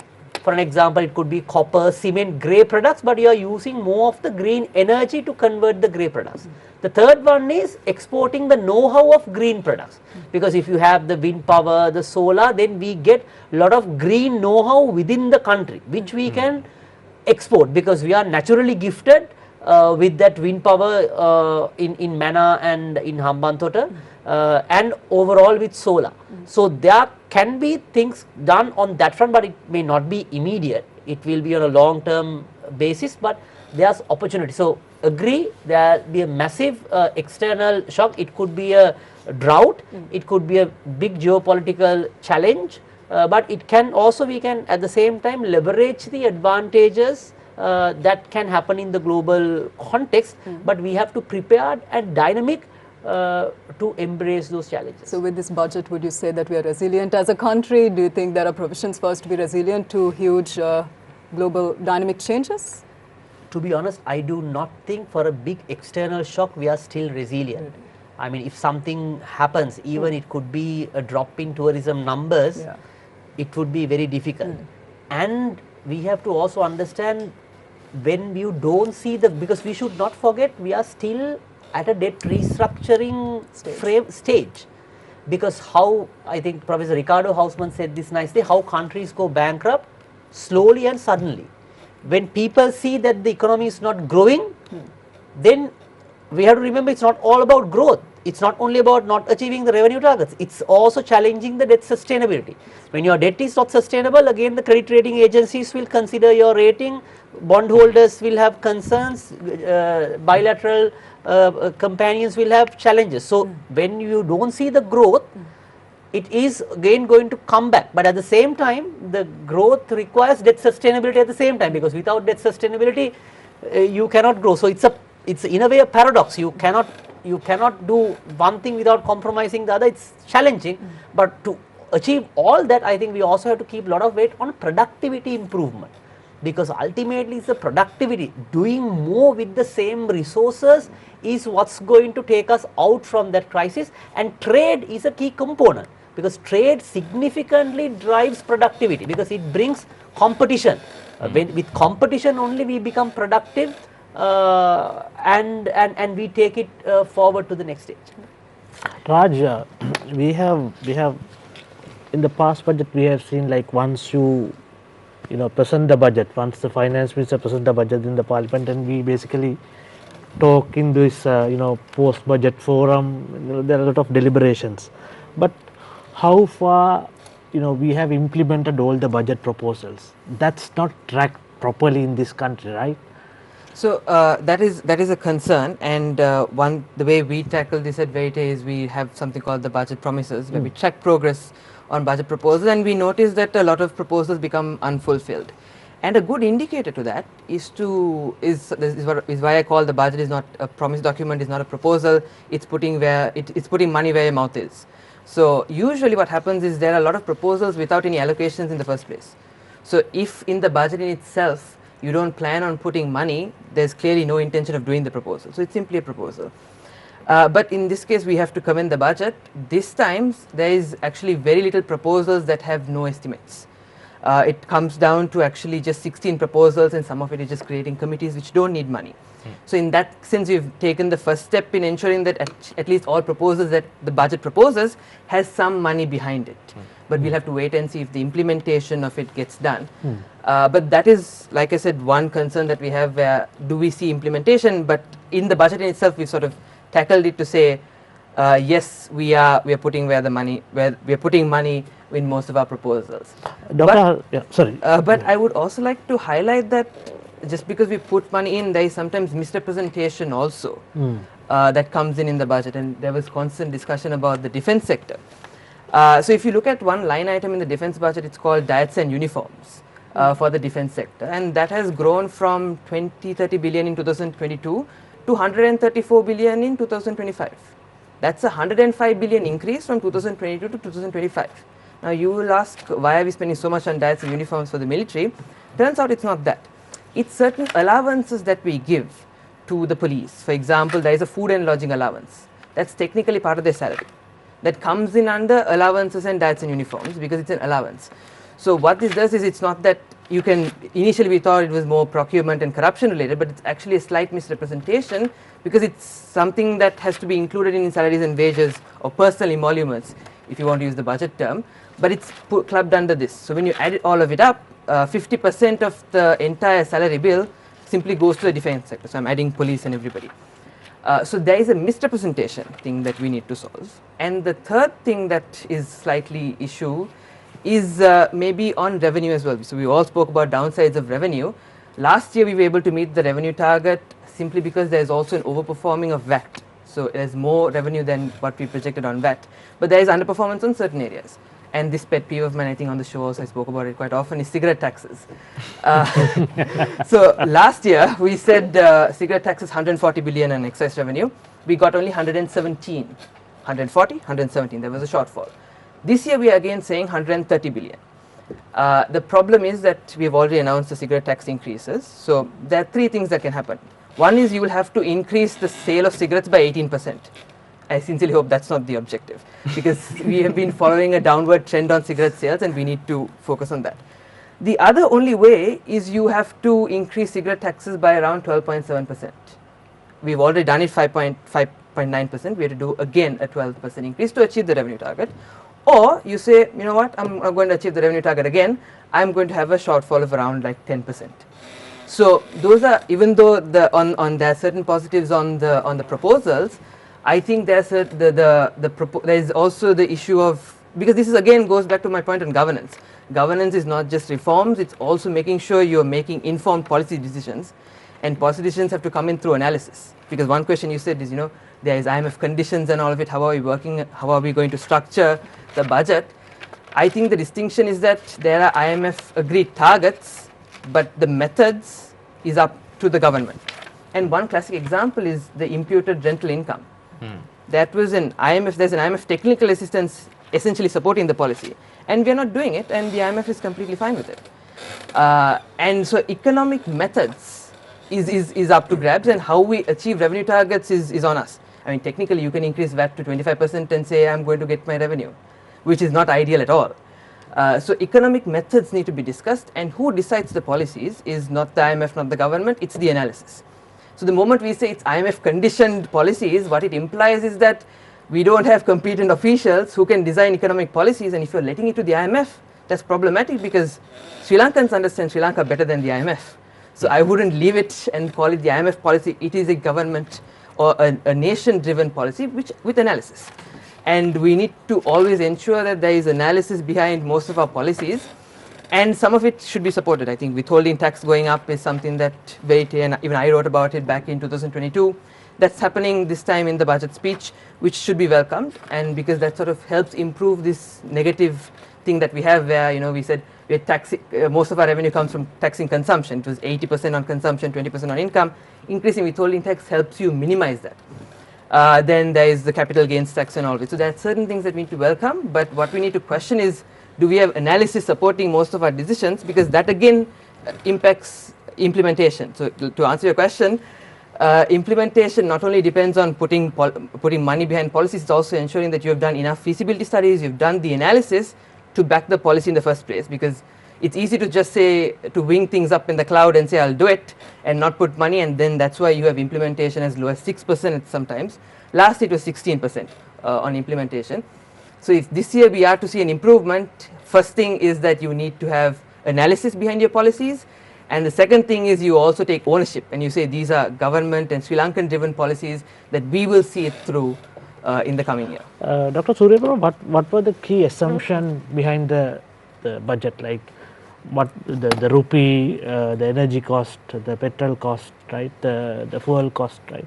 What were the key assumptions you all have made in the budget? So typically when you are preparing the budget, we start from the GDP number based on the growth factor and take it down from there based on, obviously we are in the IMF program, so it is not necessarily forecasting on a what should be the rupee value per se, etc., what should be the fuel price per se. Instead of, our policies are to have cost recovery pricing structure, whether it is fuel, whether it is electricity, etc. So to have cost recovery pricing structure at any given time, depending on the weather condition, We are vulnerable for weather changes, as you mentioned also. So depending on the weather condition, the cost recovery approach may be differing. However, we need to ensure that cost recovery pricing structure is there. So those were the kind of policies that we considered, with the 33 trillion GDP number coming down based on the amount allocated for revenue, amount identified for government expenses, amount identified as investments for capital expenditure, etc. So the approach was that, instead of looking at what should be the fuel price or the rupee value, etc. Deputy Minister, I want to ask one question. So the expenditure proposal says that around 4 billion rupees has been allocated for the renovation of rural bridges and infrastructure. So even on our news, almost every day we bring details on certain public projects that have been abandoned for over, let's say, around 10 years, 20 years, let's say, which has spent millions of taxpayer money. So I want to ask if a portion of these funds will be allocated to completing those projects, because like Sujeewa said, there needs to be a change in the standard of living of people in rural areas, and infrastructure plays a key role there. So will the government be completing those abandoned projects under the allocations in this budget? Very correct. I was just trying to find the exact numbers on this one. There are clear details provided as to which level of support given to the numbers that you mentioned emanating from that one. So part of that funding, so one area is on to the maintenance side of it, other one is to completing the half completed projects, and some of the allocations are for new projects. So it's a spectrum of all those items are included. Sufficient provisions are provided in the budget. On page number 17, it shows 21.85 billion for bridges alone, out of the 483 billion, of which 433 billion of capital nature. So this is a lot that the budget has provided for. 355 billion for infrastructure development in the roads alone, likewise. So this is the number is the combination. Some of the details are scattered all over. This is the collective figure that the government is expected to invest in developing this infrastructure system. So that is a lot. But the more important part, as mentioned earlier also, allocation is one thing, making sure that it is implemented. So we have a limited number of 9 months period as well once the budget is approved. So plans are underway, intense discussions to get the government team members engaged into it, to ensure the procurement processes will start quickly for some of these projects that are requiring to go through the tender and procurement processes, etc. So the next task is to get the teams together to ensure implementation is seen through in a manner that we will actually be able to spend this 21 billion allocated for budgets, spend this 355 billion allocated for road infrastructure. This money that is going into the economy is helping the economy then to grow the economic activities. It has the compounding effect as well. It will expenses at one end will become income at another point. So what the next task is to ensure we rally up our teams, we work with our stakeholders to ensure we are able to actually spend this money that is being allocated in the budget. I'm sure through that we should be able to get it to to provide a larger impact into the economy. Business as usual, if you consider the past approach, that is why the growth was limited. Allocations were made in the budget, implementations were not done. So our approach is to figure out an identified ways. Obviously some have are also in the operational mode as we speak now, to ensure these trillions that the budget has allocated actually get invested in the public infrastructure that we speak. Budget bridges is one of them that you mentioned. Dr. Suriyapperuma, I think Sujeewa was speaking about hard reforms, the serious reforms that the government should implement in order to, well, according to Sujeewa's example, get across the train to our destination faster or, well, more sustainably. So far, so good, according to Sujeewa again. But when can we see, Dr. Suriyapperuma, these hard changes or these hard reforms coming about? Specifically, say for example, cutting the leakages at customs, the inland revenue collection, then like Dhananath pointed out, labour reforms, these hard reforms that will have a lot of pushback, not necessarily from the general public, but from very strong associations. Say, for example, reforms in the CEB. Just to bring a small example, I believe several years ago, or maybe last year or the year before last, I think there was a revelation that the CEB had been giving out loans to CEB employees at interest-free loans. And then when you dug a little bit deeper into it, you realize that these interest-free loans were given at the cost of the CEB. Now, another problematic matter in this is the structure of the CEB. I mean, it goes as a company, state-owned. They have their own board of directors, how the symbiosis works with the government. So these matters, I mean, they can't be discussed overnight like this over a 2-hour program, but it needs serious reform. So my question to you is, when will we see these serious reforms coming out? Because I do understand the position that the government is in right now with the state of the economy, the IMF, the general public, the expectations of the government, all of that, I do understand. But this government only has a limited period of 5 years. We don't know what would happen in these 5 years. And I believe in the words of the late Oma Pisobidutera, Tatiya Rattala Thiyanagota, Rotiya Puchaganto. So when will these hard reforms start coming about, Dr. Suriyapperuma? So, as we mentioned during the budget as well, there are several key reforms. If we start looking at some of the pieces of legislation that is to be bring about, except for the one that Sujeewa mentioned, once again, relating to the customs is not mentioned here. The reason some of these are mentioned is it has gone through a certain distance in the formation process, whereas the custom one has not, because no one talking was about the 11 new laws, right? Exactly, yeah, one okay. of them. So the reason why customs was not mentioned here is no one had the courage and the will to touch that one, whereas our government is determined that some of these hard decisions need to be made. But the difference why previously the segments, the associations opposed to some of these reforms, because they knew the motives were not sincere. Whereas our approach is to engage these stakeholders, whether it is it from the unions, whether is it the different segments of the society, from the supplier networks, etc., to engage everyone, share our reasons as to why we need to do these things, get them also involved in the process and be genuine of what we are trying to do. And with that one, we believe we should be able to get the support that we require. That applies to CEB, that applies to customs, that applies to IRD, or to any other institutions within the government's realm. So we believe through that approach, some of these necessary reforms, transformation we would like to call it, for the country to move into the next level, we need institutions also to transform. In order to do that one, the applicable legislation is also need to be improved and upscaled. So we believe, we are quite confident we should be able to do that one, simply because we will do it together, not by the government forcing it on them, but collectively understanding their concerns, addressing their concerns as well. I think together we should be able to do that one. Dr. Suriyapperuma, you spoke about, discussing with stakeholders and getting everyone on board. Now, just as I pose this politically charged question to Dhananath, I'd like to pose one to you. Of course, you'd have no problem answering it since you are a politician yourself. But genuinely speaking, how has the engagement been with the opposition when it comes to, formulating the budget? Let's take specifically that, since we are discussing the budget today.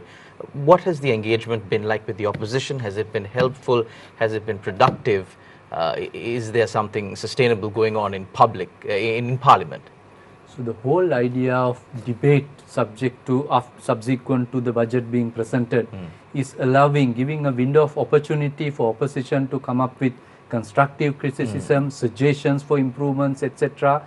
Unfortunately, we have not seen too much as of now, simply because we have not done anything wrong in the budget for somebody to criticize of that nature. But we would welcome such suggestions. There may be areas that we might have missed. There may be areas that we could do better, even though we have identified a particular path, etc. So I hope within the next few days, there are more days, to continue for the segment, particular specific segments of the ministerial budgets also. At least during that process we will get some specific suggestions, constructive type of ideas for us to deliberate together. We would welcome them. Unfortunately, up to now we have not seen such ideas coming through, but within the next few days we believe we will expect some. Dr. Suriyapperuma, there are some confusion about the public sector salary hike, right? You know, first year, second year, third year, and then the opposition also confusing more, saying that, you know, this is not the real price hike, right? The wage hike they have given, it's something that was already decided, but they have increased marginally. Can you explain that? So the confusion is created by the opposition, who did not have much things to talk about the budget.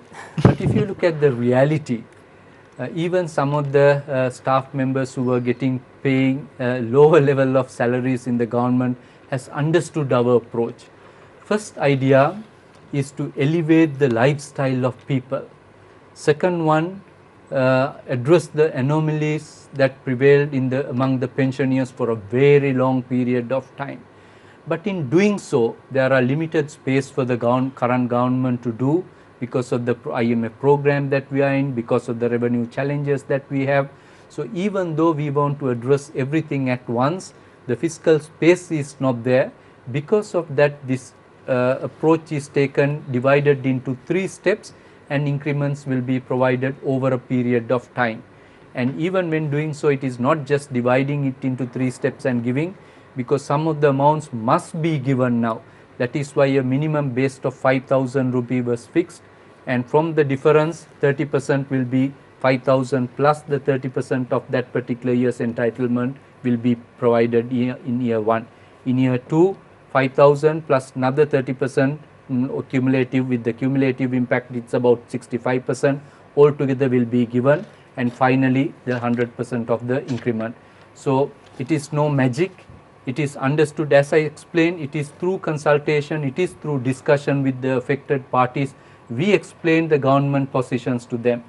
This is what we wanted to do. Obviously, the government staff members supported us a lot during election period as well, which was a test. The election results was a testimony. But we explained our situation to them during our discussions as well. We wanted to do it, but the current situation does not permit us to give everything to you all, because we need to ensure the stability, the continuity, etc.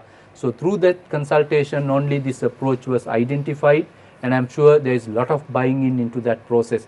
Even though a little bit few are trying to create confusion out there, many have understood the logic behind it, many have understood the calculations that have gone into it, but I'm sure somebody who have not understood it, understood the details, we would be more than happy to engage with them, discuss with them, and facilitate the process of allowing them to understand also. I think we have one final question from Theruni, and then we'll go into the closing round. Thank you. Deputy Minister, once again to you. As much as funds are allocated to state institutions to ensure that the quality of those institutions and the level of service is improved, I don't think we can think about economic growth unless the efficiency of state sector is improved.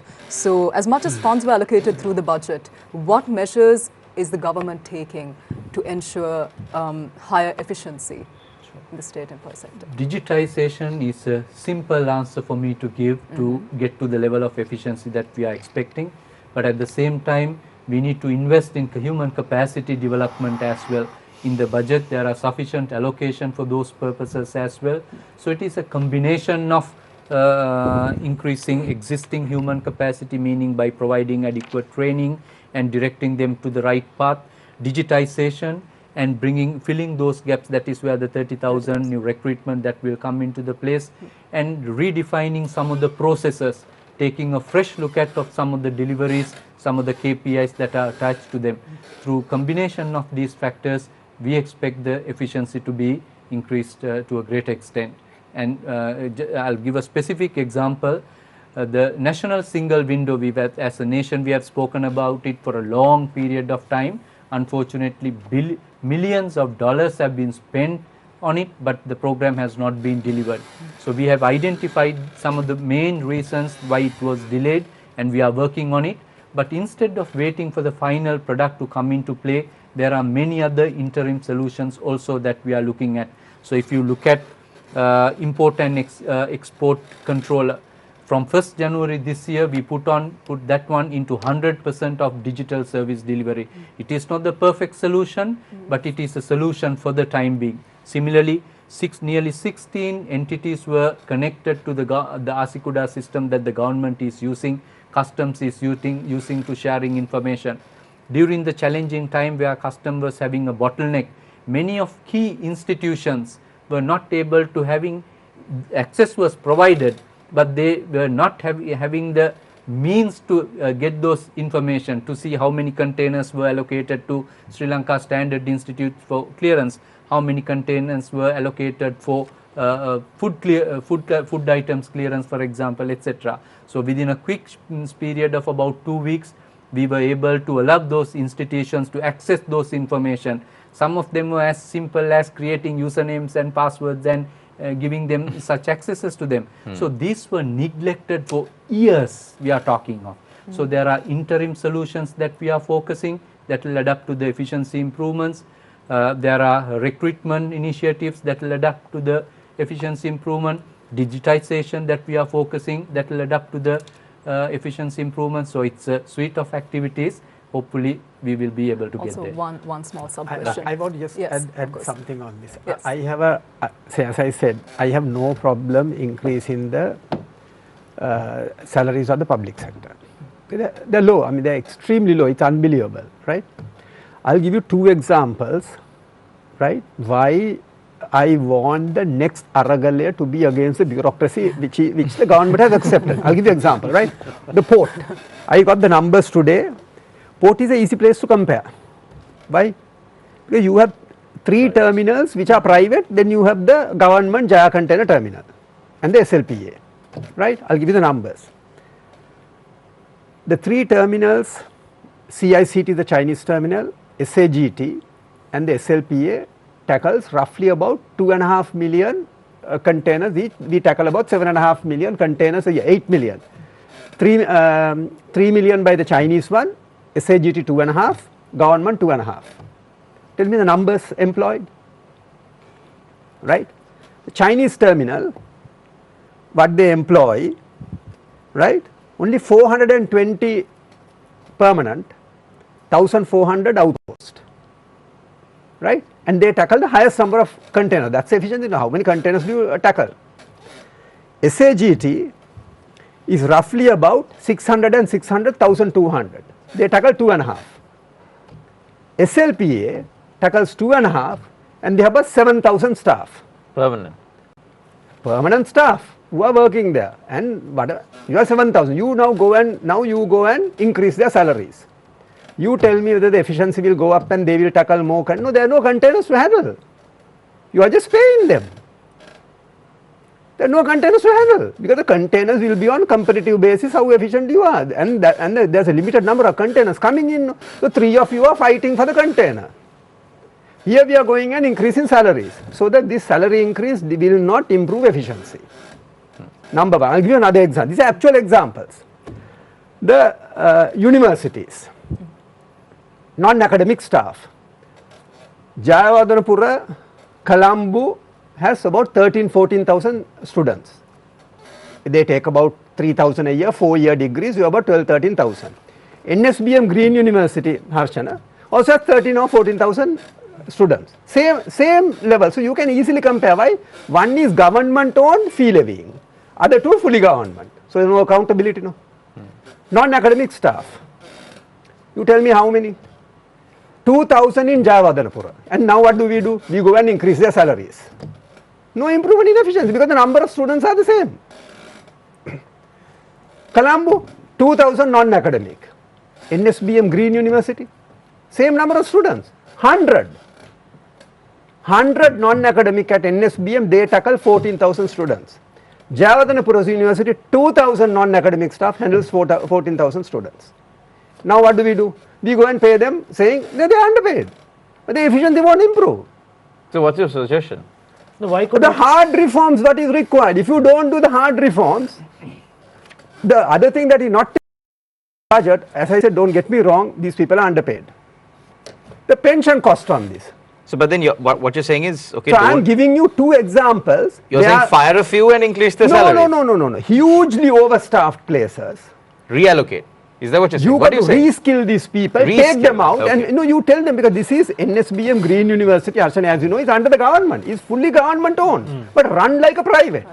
If they can run with 100 staff and maintain it far better, it's spotless clean.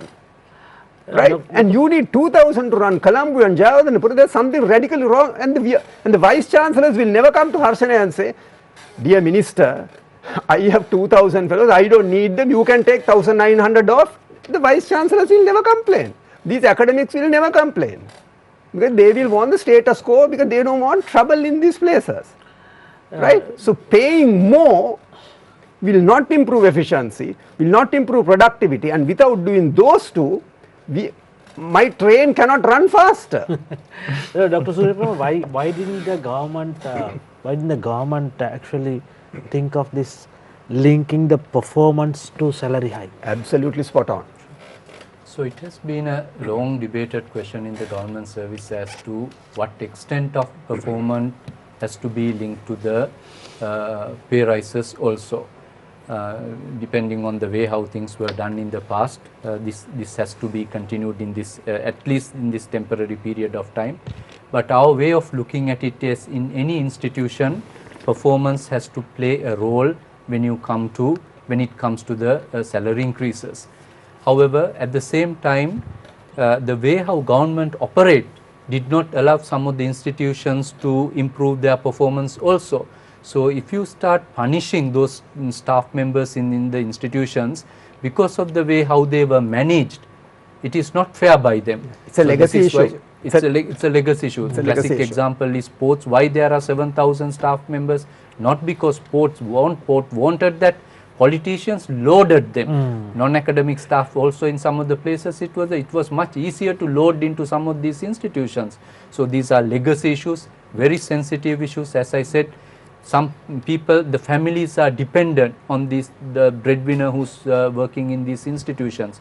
So we have to tackle it over a period of time. These are sensitive matters, but we will come up with a solution to reskill them, to increase their capacity to engage with the existing arrangements that we have within those spaces. So it's a solution that may take little time than that we expect, that we prefer, but we will find a solution for that one as well. Can I add something to the Honourable Minister, because he was a bit unhappy that the opposition was not giving him proposals. So maybe I'll put something on the table. And something that has been bothering me a little bit also is this idea of state... It's not cigarette taxes, is it? So, because we're on this realm of salaries and all of it, one thing that I want to put on the table and for consideration is state-sponsored maternity leave benefits. And let me tell you why. So, one thing that the data tells you is that women in childbearing age, that is 20 to 39, are 6 times more likely to be unemployed than women in other age groups. And women participate more in the workforce, they participate less in the workforce and are more unemployed than men.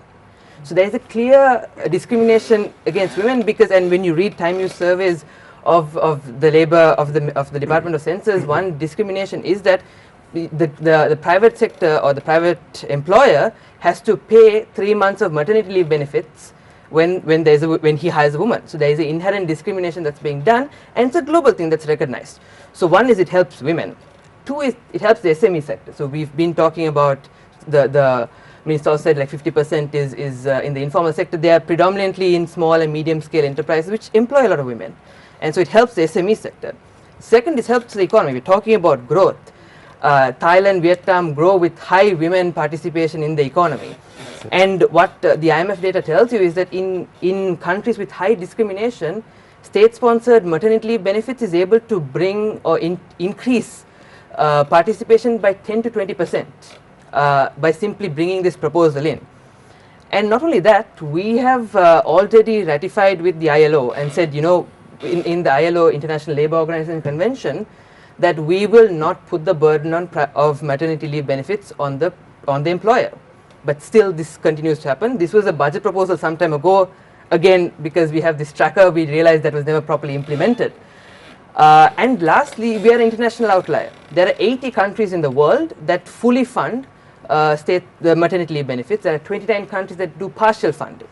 So we are an international outlier, and the kicker to all of this is that, you know, there is so much money being put for all of it. The cost we've calculated, and we are happy to publish these numbers, is just 7.4 billion. It's 0.1% of total expenditure. Yeah. So I would really like to have this on the table and see why we cannot do it. I understand fiscal constraints, but 0.1% of expenditure is up for debate. So I need one minute to give another controversial proposal, and Honourable Minister will know this. Right? Save the best for the last, did you? Our health budget is 604 billion, Honourable Minister. The exact number, as I said, record number in the history of this country. You tell me how much of this is funded by the beer company, cigarette company and the big liquor company? 60%. 360 billion, Harshana, comes from, I won't mention the names of the companies, the cigarette company, beer company and the liquor company. And when I spoke to some of them, the top people, they said, we can fund the entire health budget. We don't need taxpayers' money. If the government is willing to do the tough reforms. What is the tough reform? Why are people smoking BD and this Kerala ganja? Why is Kerala ganja coming here? You tell me the reason. Every day the Navy is apprehending boats with Kerala ganja because of this pricing issue on this. Right? So I have a slightly different view on this. Right? So pricing issue? Kerala ganja is illegal. No. Why are they smoking that? Because this is beyond the level of average worker, and these are people, adults who are smoking with the knowledge of the consequences. Why are people smoking kasipu? Drinking kasipu. No, because you can't afford it. You can't afford it. And if there is 300 billion of leakage, that's what the companies are saying. The companies are saying we can fund the entire health budget. I am not in any way advocating smoking and drinking. Get me? But if there is such a huge leakage, and if Raj is saying we need only 7 billion to pay for maternity leave, and we are saying we have a 300 billion elephant in the room, which we are not willing to tackle. So how do you tackle it? You need to tackle it. So one is digitalization, as Harshana mentioned. We need to have a mechanism. Why are people drinking kasipu and then ending up in the hospital? Just spending again on them. They are drinking, rubbish stuff. And spending again for their health. You need a mechanism to bring them into the system because these kasipu companies are not paying taxes. BD companies are not paying taxes. There are no companies per se. No, all the people who are processing it. Okay. Kerala ganja guys are not paying taxes. They are outside the system. That's the informal economy. And these three companies who are paying 60%, who are funding 60% of the health budget is saying, we can fund the entire health budget. We don't, and that, imagine you get 300 billion and you put it to education, to upskill the people, as Harshana quite rightly mentioned. I mean, we are in wonderland. Right? So I'm giving you, so these are the tough reforms these are the elephant in the room, the tough reform that the government needs to do. These numbers, I'm not saying it's in the budget, the cigarette taxes and the liquor taxes is in President AKD's statement. Just one example. Thank you very much. We will now move on to the closing statements. Why don't we start with Dhananath Fernando, CEO of Advocata. You have 2 minutes for your closing statement. So I would like to join Raj and to give few other proposals as well, given the dilute way of interacting with the opposition. So one suggestion that we could do is on reforming the public sector. We all understand it's also the defense budget and there's a big military cadre that we have. So one option is that we bring some of them under a reserve cadre. So basically you pay them like a retainer and they have the option of getting employed somewhere. So they have a double advantage. They can also get the retainer, but also they have the opportunity to work somewhere and earn a better salary than what they earn from the military. That's option number one. Option two is if we do a audit of the state sector workers, we all know it's tail heavy.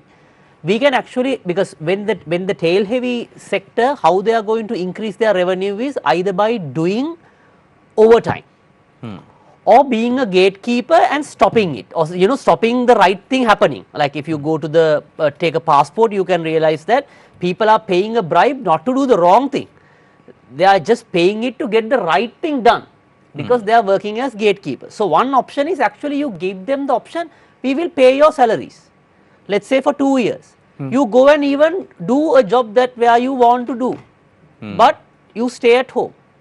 That will infuse labor force into the market, and also you can cut down your air conditioning to a lot of admin cost, and also it gives a signal like we are in the process of reforming the public sector, this is no joke, and they also have the time, 2 years of adaptation time, because ultimately you are paying without a value addition. So by them coming to work, they are doing more harm than good. Absolutely, and I take the Sujeeva's number on the ports, like they can operate at a, I mean, it's like it's 25% of the card. It's like too many cooks spoil the soup. So when you have too many people, you have so many issues. No, I think the best example is about 3 people there to photocopy documents. One person would pass it to the other, and the other would pass it to the other, and that cycle will continue. So that's something that we can think it's sensitive, but I think those are 2 options that we can consider on the reforming of the defense sector as well as the state sector. But of course these are 2, I mean, sensitive, because every time we say bring down the defense budget, but it's very difficult, because when you go, I mean in the military, when you go to above, I mean senior ranking, there are certain privileges that being given. You have the drivers, you have the vehicles, you have a structure that is given in the military. You cannot just cut down and say no, we don't give it, and it's difficult. So you have to structure, that's number 1. Also I think the government has done one thing right. I know there's criticism because they haven't given any vehicle permits, and even their claim to cut down the insurance of the parliamentarians. I think there has to be a limit that you should not cut it down to an extent it affects your productivity. I mean, if you ask a minister to come by bus or train, it significantly hampers your productivity. It should not go go down to that level. But this government has given a signal, we are not only putting the burden on the people, they are also taking some of it, because other all other budgets, the problem was you give all the benefits and perks for the ministers and you are increasing the taxes. So of course there was a disconnection between the public and the leaders. So that's number 2. Number 3 is in terms of the public transportation improvement, which I think is in the right direction, because it is not only about low flow buses. President mentioned we are going to incorporate that with a new company, a metro company with digitization. So which is not the same structure, so which is in the right direction. But I think we need to understand, if we are going with the digitization, there will be definitely job losses in the public sector, because I mean if you are digitized, there has to be some public sector job losses, because I can relate to this, because when I was a schoolboy, my mentors mentioned you go for a banking job, because your job stability is there, because what happens, someone has to be there on the other side of the counter to count money. But now that formula is no longer valid. I mean, even if you go to deposit money to a banking counter, they are giving you a weird look. I mean, there's a machine, you put it. But now if the president goes for a cashless economy, that machine will no longer available. So if you are moving to digitization, there will be job losses for sure. But it doesn't mean that you are bringing the job losses collectively down, because there will be also new job opportunities, because there has to be people coming in. So if you are digitizing, definitely there will be job losses. So we have to admit that reality and prepare the public sector for that, because otherwise we are heading to a crisis. My final point is, it was said that some people who wish things could happen, and there are some people who wanted to make things happen, and there are some people who make things happen. If the government make most of the things happen in the budget, I think Sujeeva's rail track example would be the ideal, that we can have a fast rail ride, and probably most of us will be able to see a developed country before we grow old, because otherwise we will grow old before we become rich. I'll stop from there. Thank you very much, Dhananath, Fernando. Very nicely put, very eloquently put, I must add. CEO of Advocata. We now move our attention to Rajakulendran, lead economist at Verite Research. Raj, your time starts now. Sure. So I think, like I said, my big proposal is obviously state-sponsored maternity leave benefits. But if what about paternity leave, Raj? Sure, you come from an equality stance. I'm trying to eliminate discrimination. Why not? But in addition to that, we also, one thing we have to commend the government is also, the government also published tax expenditure, which is the amount of revenue you lost because of various tax holidays you've gotten. And what's interesting is the total increase in tax revenue is about 886 billion. So withholding, motor vehicles, all of that. The total tax revenue loss in the same report is 966 billion. So the revenue lost because of giving tax holidays is far greater, to put a number around 10% greater than the entire increase in tax revenue expected for 2025. I know you can't recover all of it, but if we can restructure our debt, we seriously can restructure our tax holidays. And that is a great area for increasing tax revenues, because that is also not regressive. You've given 40-year, 30-year tax holidays, and you're restructuring it, and you're saying, okay, we need to think that through. So in closing, what I would also like to focus is the budget. Maybe on stability is doing a great job with the IMF targets and all of it, but maybe my aspirations for governance and fairness goes beyond the budget a little bit, and where we say that you can do a lot more, and maybe in future budgets and because I would treat this almost like an interim budget. So maybe in November we see far greater proposals that not just increase revenue, because increasing revenue, like we know, can come in many ways. It's also how you do it. So methods, I go back to my thing on economic methods need to be supported by economic analysis. We talk about hard reforms. I want to say maybe do the easy reforms. For example, privatization of SOEs, holding company of SOEs, publish the annual audited reports of SOEs. All audited annual reports of SOEs, at least the key SOEs, that's the 52 key SOEs of that's categorized by the Ministry of Finance. Let's get them published. Let's get the data out there so that we can also make informed decisions, because governance, I think people also think of it as anti-corruption, doing institutional reform. It's also making informed policy based on analysis and thought through decisions, and not just simply relying on somebody, on hearsay. The IMF said, somebody said, so we need to always question any policy that comes in the budget. Give me your numbers, give me your analysis. That has to be common practice that I want to see in the budget to come. So maybe I'll close by saying we have some stability, but we can do a lot more on fairness and also improving governance and anti-corruption. Thank you. Thank you very much, Rajakulendran, lead economist at Verite Research. We now move our attention to Sujeewa Mudalige, former CEO of PWC. Sujeewa, your time starts now. So, quick one, I just want to make a quick comment on what Raj mentioned on this tax leakage. I have a very different view on this. See, these are about these BOI companies who have got tax holidays, and I'm so Honorable Minister can check these numbers, which I'm going to say. There are 1,600 BOI companies. Currently, there are only 200 companies which are on a tax holiday. Okay, so that is 1/8 out of 1,600. Only 1/8, right? 1/8 is what? 14% of the companies don't pay taxes today. So the amount of tax leakage right now because of BOI is relatively small. Relatively small. We don't have thousands of companies out there who are not paying taxes. 1,600 BOI companies, only 200 are not paying tax, number one, right? Next point is I have a lot of confidence on the government on two issues which we have not been able to, 2 or 3 issues which we have not been able to do in the past. One is tackling corruption, and I think they are, from President AKD himself and the rest of the government is sort of setting an example. I have absolutely no doubt on that, number one. Number two, independent judiciary, right? Swadhina Adhikaranayak, and I'm very hopeful that they will not meddle with the judiciary. Third one, Niti Adhipatya, law and order, right? We've had these issues for the last so many years, and I am confident for the first time that these should be tackled, and they are very genuine about it. And I want to congratulate the new government a new initiative which very few people are talking about, an independent prosecutor, which has been brought in, right?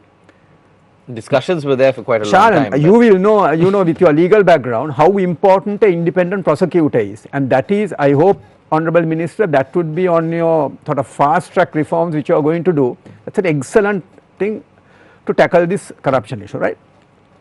One, I want to just mention something again for the Honorable Ministers for him to think about, is that I think we need to be mindful of what we can manufacture in Sri Lanka and what we cannot manufacture. We cannot manufacture anything and everything, and I fully agree with him when he talked about the Eravur fabric park. Yes, backward integration, low hanging fruit, we must somehow get that park going, and we must do on that value addition side of it. But we cannot manufacture everything that we want to manufacture. So I will give you a simple example. Australia had 4 car assembly plants. We have 5 million cars, Australia has 25 million cars. Almost the same population, because they have about 3-4 cars at home. They have 0 car assembly plants today. 0. All closed down. Can you believe Australia not having a car assembly plant? They knew it doesn't make sense. It doesn't make sense, right? So we need to. So I am just giving you an example. We need to be mindful what can we produce and what we cannot produce, because whatever we produce, it has to be competitive. It has to be competitive. If we are not competitive, we are in serious trouble. And the examples I gave you, right, whether it's the non-academic staff in the universities or the port staff, because you can compare because it's competitive. Otherwise, when you say that 25,000 at CEB, I cannot tell you whether it should be run with 10,000 people or whether we need 40,000 people to run the CEB. You don't know, right? You don't know. On the railway, on the water board, we have no, on the postal services, we have no clue, because these are not competitive services. These are services which the government must provide to the people, but there is no competition. So when they say your minimum for a letter is 50 rupees, you have no choice, Shannon. Because there are nobody else who will come back and say, I'll give it to you at 30, unless the courier company says, you don't worry, I'll deliver it at 40 rupees. Right? So that's where I think both, all three, including the minister, touched on this. This competitiveness is absolutely critical, and I hope that will be on the top of the agenda, because otherwise with the salary increases, we are a dead duck, Sharan. I'll leave it at that. Thank you very much, Sujeewa Mudalige, former CEO of PWC, starting off with a train and ending with a duck. Very nice. We finally turn to Dr. Harshana Suriyapperuma, Deputy Minister of Finance, for his closing remarks. Doctor, your time starts now. Sure. So similarly, there are reforms in the law and order side that we discussed. There are efficiency related matters, there are budget related matters. So now one of those items is now getting into its final position, which is the budget, in order to get the approval from the parliament. But I would say, see it as the beginning of the journey. Approving of the budget is one thing, implementation is more important also. I'll give one example to demonstrate in relation to the lacking of implementation and how the new government has approached the things and how we are seeing some of the results. The governance diagnostic report of the IMF has identified several items that need to be implemented in the country, and of this long list, few of them is being packaged as to be implemented within the first 2-year period. One of such item was to identify, to bring transparency into the procurement process, to identify entities and publish them on a website where public can have access, where procurement, where the actual procurement is more than 1 billion rupees, identify the institutions, upload them into a website and available for public consumption. Nearly 2 years have gone in the process.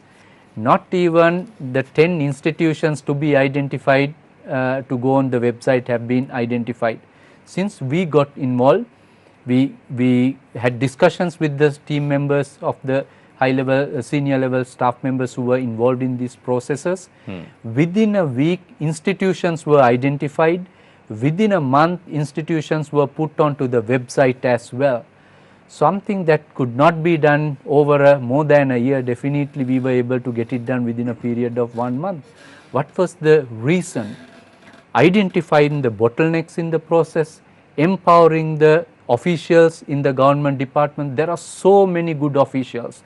The way how it was approached in the past by the politicians prevented them from doing the thing, and particularly doing the right thing. So I just gave one example.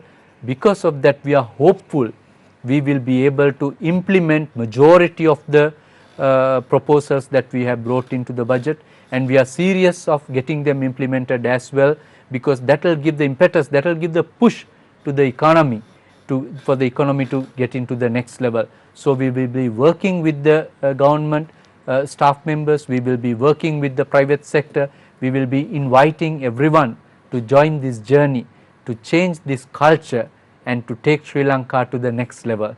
That's my invite to everyone. Thank you. Thank you very much, Dr. Harshana Suriyapperuma, Deputy Minister of Finance, for joining us on the program today. Thank you very much to all of our other guests as well. Thank you very much to Shihar Anis and Therudi Karuna Ratna for asking all the right questions. Thank you to all our viewers out there for tuning in to another episode of Face the Nation. And here's hoping that we reach our destination during our lifetime without ending up a train wreck. Thank you very much. Take care and God bless.